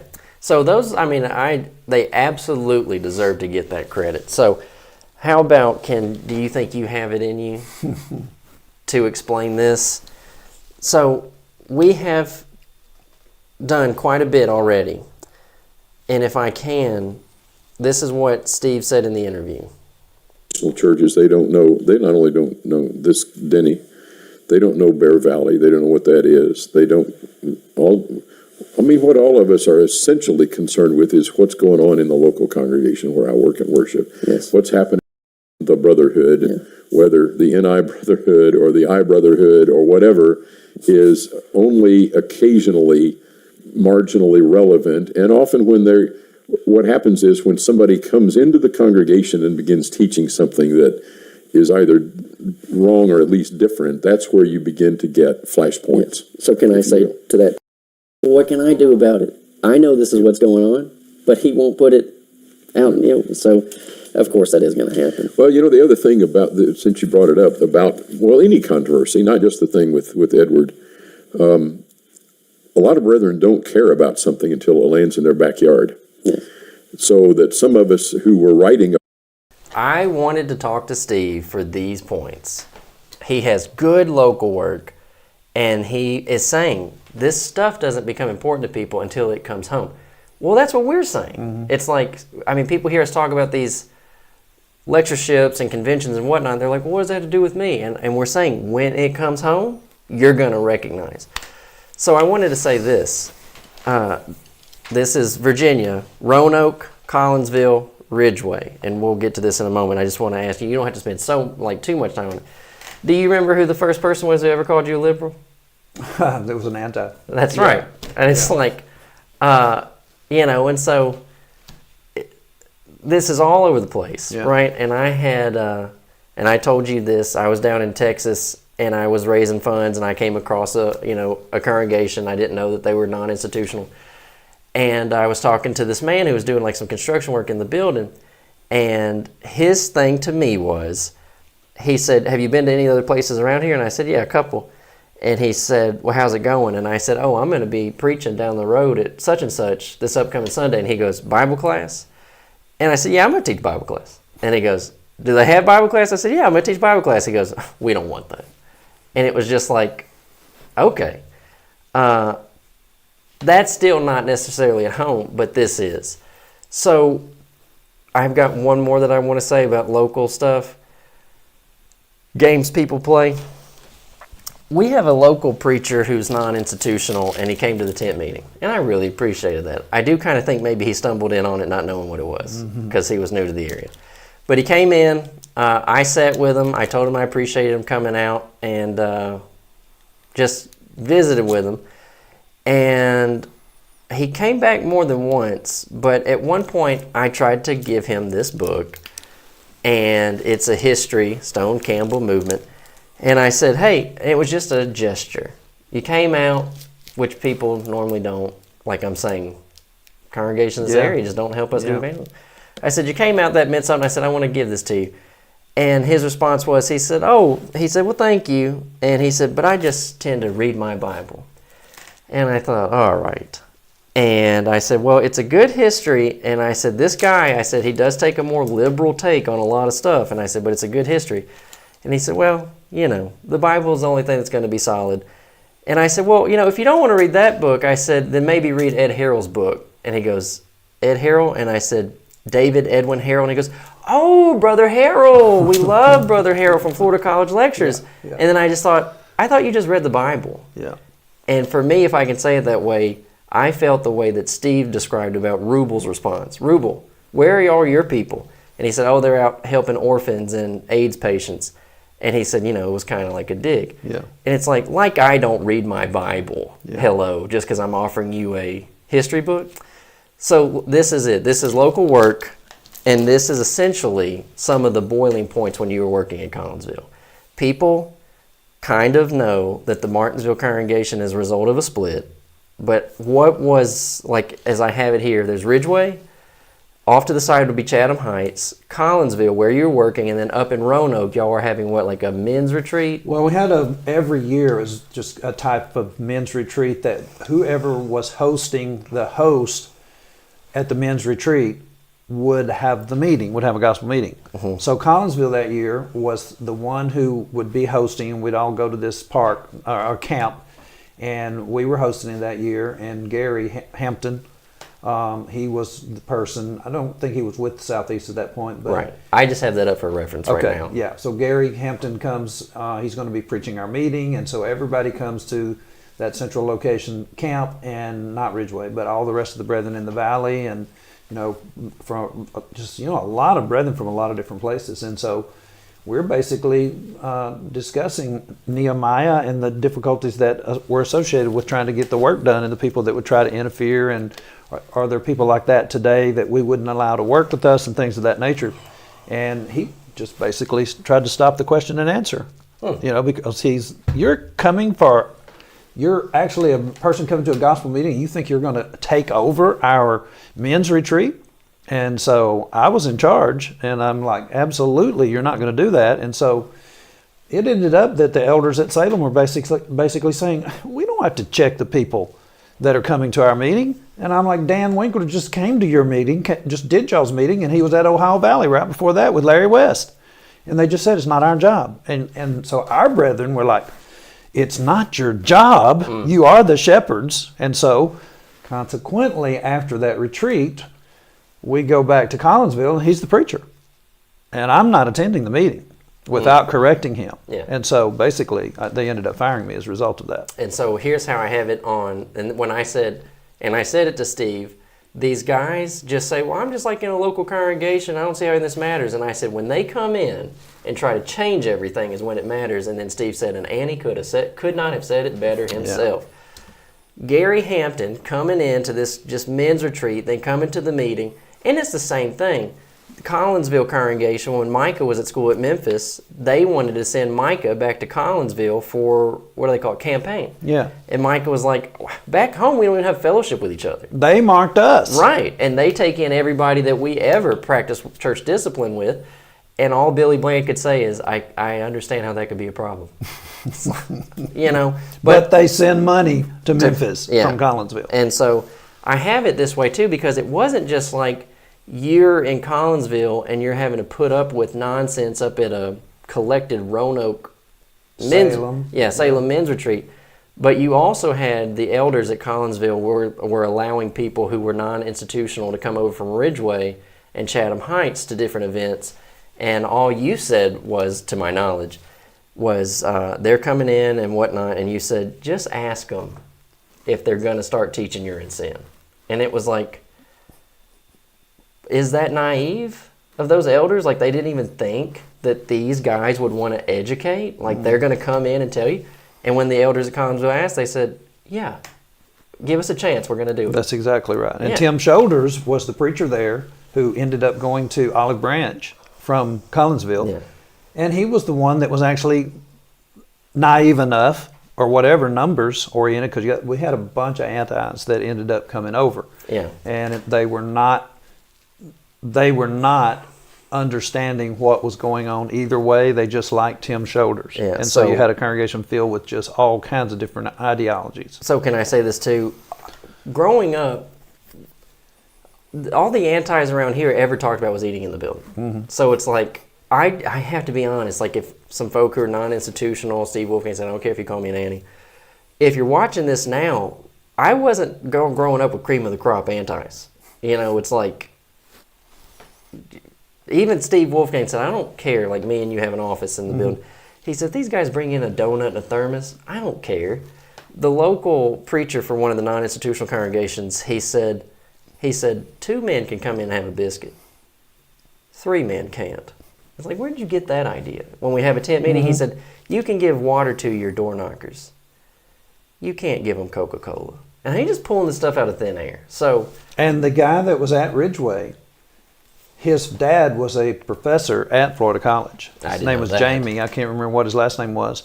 And we were having a men's class, and we don't have a facility here, we don't have a kitchen. any kind of facility whatsoever, but we were in a room with tables, and we were sitting around studying the Bible, and in a class that he decided he wanted to be in on, and James Ophel made cinnamon rolls. And so the deacon and the preacher, whose dad was, a teacher at Florida College, were there, and the deacon dropped his big, massive, wet, Texas size. cinnamon roll in his briefcase, and it's just like the irony. Yeah, the irony. Did y'all, I've heard, because I wasn't involved, I was a kid. Did y'all say to those people, we won't eat when y'all Oh come? no! I mean, the idea they didn't like them thinking about us taking a snack during a 3-hour They didn't class. even think about it. They would not be concerned whatever. Yeah, and I think probably too the way Steve said it about there are crusty old curmudgeons on both sides, and I said yes. I would bet that he would say, oh, there's plenty of bad arguments being made. I had one woman contact me, and she said something about eating in the building, and I said, you don't want to ask me if I'm eating in the building. I said, do you know that you want to ask me, did we build a kitchen from the treasury? And she goes, yes, that's exactly what. And it's like, I have to make arguments for some people. Yeah. So Gary Hampton, who's an outside, comes in, just like I said to Steve, these outsiders come in, they cause you problems, and wherever he was at the time, he is associated with Southeast now. But this is the result. What are you there, like 35? You're a baby. Yeah, I'm a baby. Yeah, I'm probably, if you're 3, then I'm going to be 35, 36, yeah. So the result is Dad has to deal with these mainliners up at Roanoke, compromisers, and then you come back down to the local congregation, and that stuff came home with you, and then you get fired. All the while, Eddie Gilpin moves up the chain because Eddie was the guy who was at Salem. yeah, and so it's, And I'm certainly not disappointed. Yeah, The yeah. idea that hurt So- me somehow or other, no. And this was another moment where you didn't like spread out packets. Right. You had the split, you got busy. Some people came to Martinsville who only wanted to fight, and you're like, we're not here to keep fighting with Collinsville. That was a collected vision of the Martinsville congregation. But I am making a point here. You're 35, young daughter, little boy Micah, baby Caleb, and you're just out. And it's like, And they told me I had to move 100 miles away, by the way. what in the world? Just the stuff that people will try to pull on you. And that's why I'm saying it. I've not been fired. I've lost support here and there, and I've said, God takes care of me. I've not been hungry. But this stuff is ridiculous. And it's like, can I just say some of that stuff that I've said before? He's not even in this conversation, but he's just an intelligent person.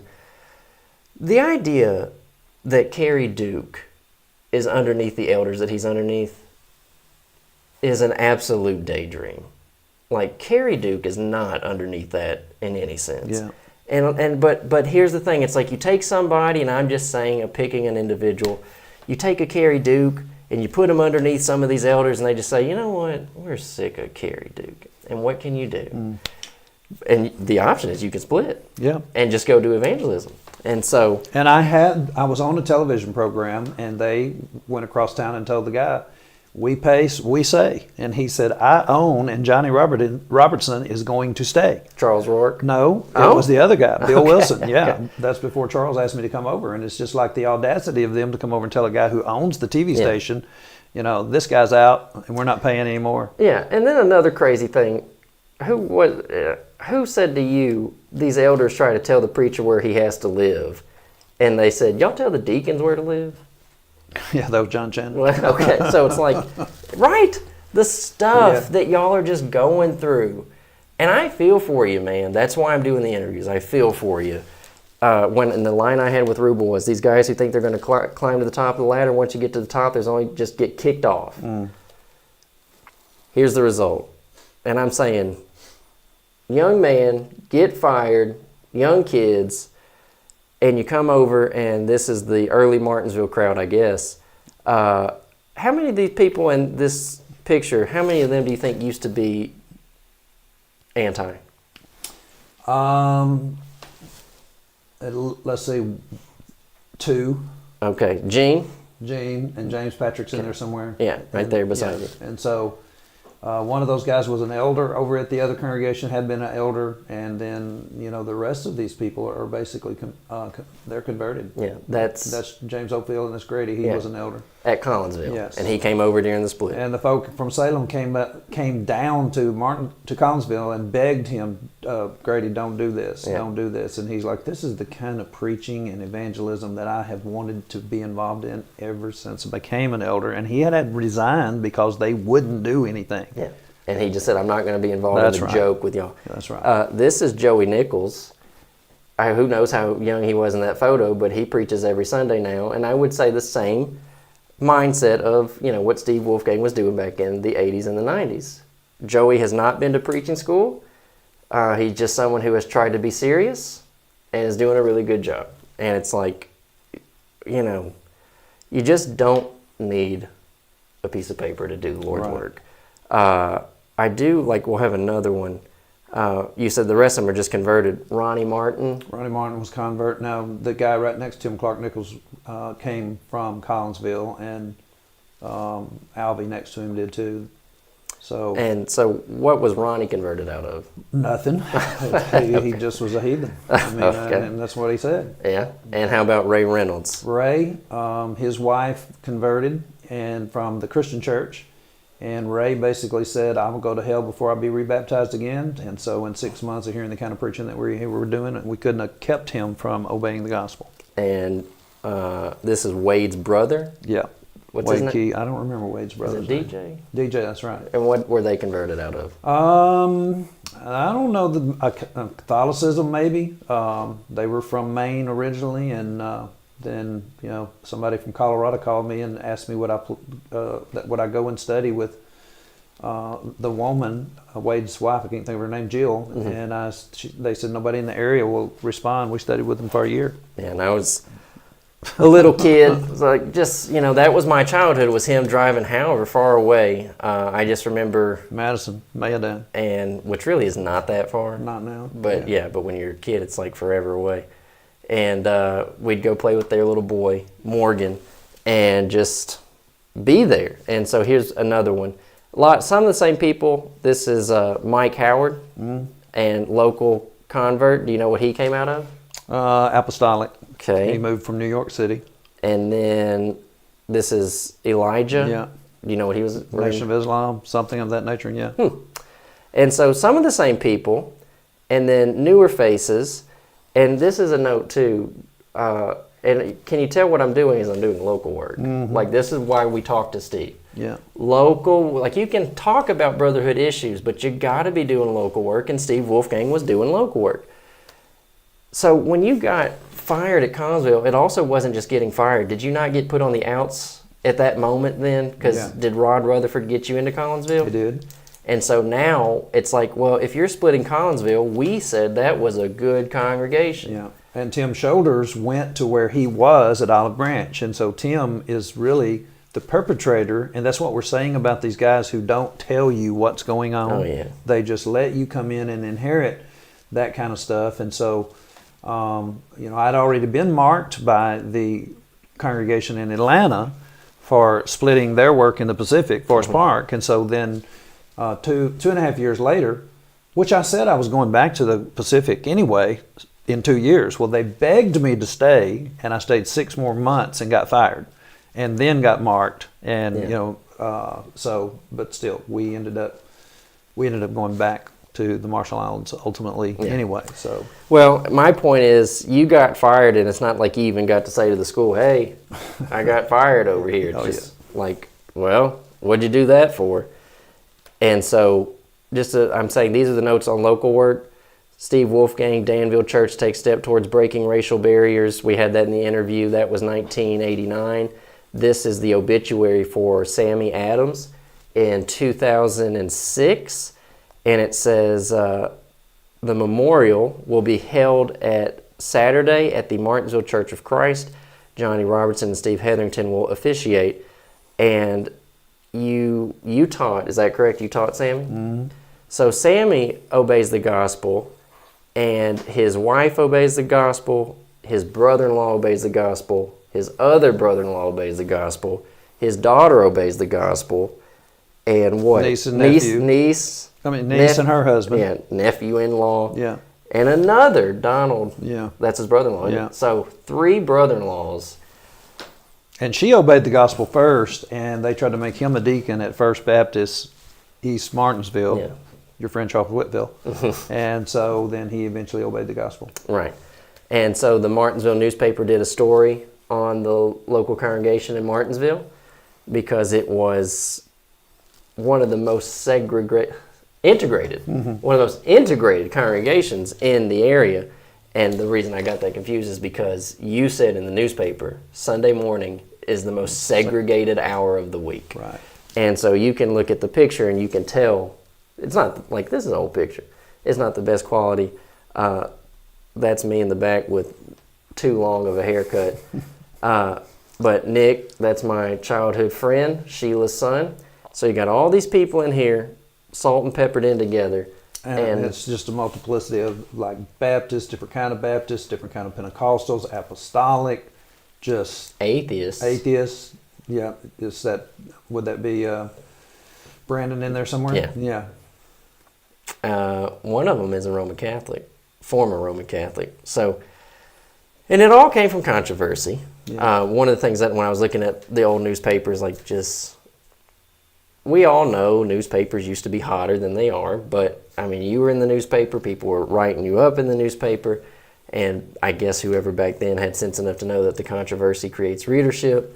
And so the actual article that started all of the controversy was a lady that was 80-something years old that worked at Walmart, and she wrote in to say, "I hate controversy. And Johnny Robertson is not controversial," that it just like exploded from that. And so she's the one that started that, Missy Spitzer. And the thing, too, is we were not fighting with Collinsville at all. Right. We we were already evangelizing at Collinsville, and we just turned the burners up. Yeah. And so.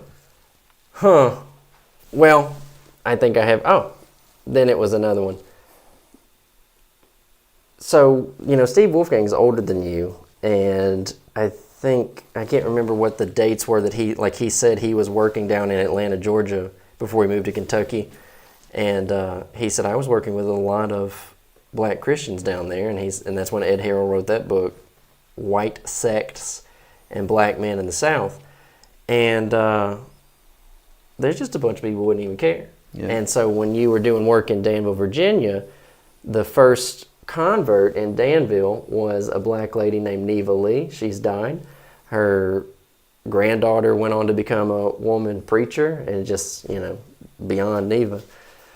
But this scene is not just, about Neva Lee being the first Christian convert in the city of Danville, but you're having a press conference on hate outside of Averett College in Danville, Virginia, and that was because Shirley Phelps was coming to town. Right. And it's like, how just simple to say, hey, we're not going to let this crazy Calvinist come in here and let everybody think that she represents anything akin to the Christian religion. Correct. James White we might as well let him come in Yeah. and There's no stand out difference. here. That's exactly right. Fred Phelps and James White, no difference whatsoever. But he calls them a nut job, and he teaches the exact same thing. Yeah. And so I'm just putting all this out there, like at the end, if it helps you know us a little bit better. But my motivation is to say that you can do the local work. And you basically heard Dad's account of it. It's not like there's not going to be any hurdles. And one of the things, I don't know if y'all keyed in on that, Steve Wolfgang said Alan Cloyd's parents attended with him for a little while, and he said, but once I preached on Masons, he said they were out of there. Well, boy, that could have gone every which way for Steve. Hey, you're upsetting people. Yeah. You know, it could happen anywhere. But that's all it takes is you just quote Masons. You make one couple mad, and then somebody says, hey, well, if they're getting mad, we don't like the way this is going. This is the capital of the Confederacy when the flag fell in Richmond, and Steve Hetherington there is a white guy married to a black lady, and he came from Bedford, the Dallas-Fort Worth area to work with us, and so that was a big, hot issue for a lot of people, the interracial marriage, and so just, we had a great time. We're still having a great time, and we just, the politics that's going on in the world today don't bother us. Our brethren are, they're directed by the king, not the president, and so we're still involved with evangelism, as it's been evidenced tonight by the different places that we're going, the debates that you've got going on, and future ones that we're trying to work on. Yeah. Well, that's where I say we just wanted to review some of that. You can read the Dallas meeting. You can watch the Dallas meeting. I've had people contact me about the interview, and their opinion is I've had more than a handful of people say of the three, Steve Wolfgang had the best interview. So there you go. For Steve, I had a very good time with Steve, and one of the things I will say this too is Steve, I didn't feel that he dodged any of my questions. I think that he just played ball head on, and he wasn't malicious, and we just talked, and that's what it's called, Candid Christian. So he did exactly what the title is. Well, we both enjoyed Alan Hires as well, but it just ends up being that Alan Hires is right, in the middle of the main line, and he is a bridge, actually, that goes in all directions, allowing people. He would not say that he would be allowing anybody from Pepperdine, but Jay Lockhart is a Pepperdine individual to the core, and he doesn't go to Pepperdine directly, but all roads lead from Pepperdine wherever he is. And then, not to mention the fact, after Lynn Anderson was withdrawn from by Alan, he was still using him in Tyler. Jay Lockhart was on television and actually talking about the Christian church and things of that nature as if Lynn Anderson had anything to offer. Did Steve Wiggins hear Alan Hires say about you don't necessarily have to speak against one preacher? Yes. And then Steve said, boy, we're dropping the ball. Yeah. Like if this is where we are, we're dropping the ball. So you can do the local work, and I appreciate Steve Wolfgang for having such a candid conversation. Look at all the different histories. I think we all need to be reading more. If we would dedicate more time to thought than we would American sports. We went door knocking today. That's something we didn't say at the front. We went door knocking today, and I knocked on this guy's door. He said, man, don't you know this is the first day of football? And he said, NFL opening today. And I said, I didn't know that. And then his wife came through, and she said, thank you. We need more people doing what you're doing. Nobody cares about football. And I said, I sure don't. And then we fist bumped. Candid Christian, who's next? I've had this man up the back of his head. Y'all still don't know who he is. He agreed. I told him he saw the Steve Wolfgang that it was coming up. I don't know if he's actually seen it yet. He said, that'll be really interesting. And I said, well, I still want to interview you. And he said, well, when you run out of important people, you come see me. But he's only one. I've had one other person come out and just say, yes, I'll do it. I've had one other individual say, maybe. And I'm pretty sure he's going to do it. But then we have some more individuals lined up. And so all of it, like I said, I'm wanting to help these young guys see what's out there, hear from people who went through it. And if I can help you guys, it's in the Bible. Like at some point we're going to have some form of some suffering for the cause of the Lord. But if we can avoid some unnecessary suffering, then let's do it. Let's avoid it. So all this is done. We love y'all. And thank you again to Steve Wolfgang and Mr. Jerry for letting us in the building earlier, than we thought. God bless you. Keep asking, what does the Bible say?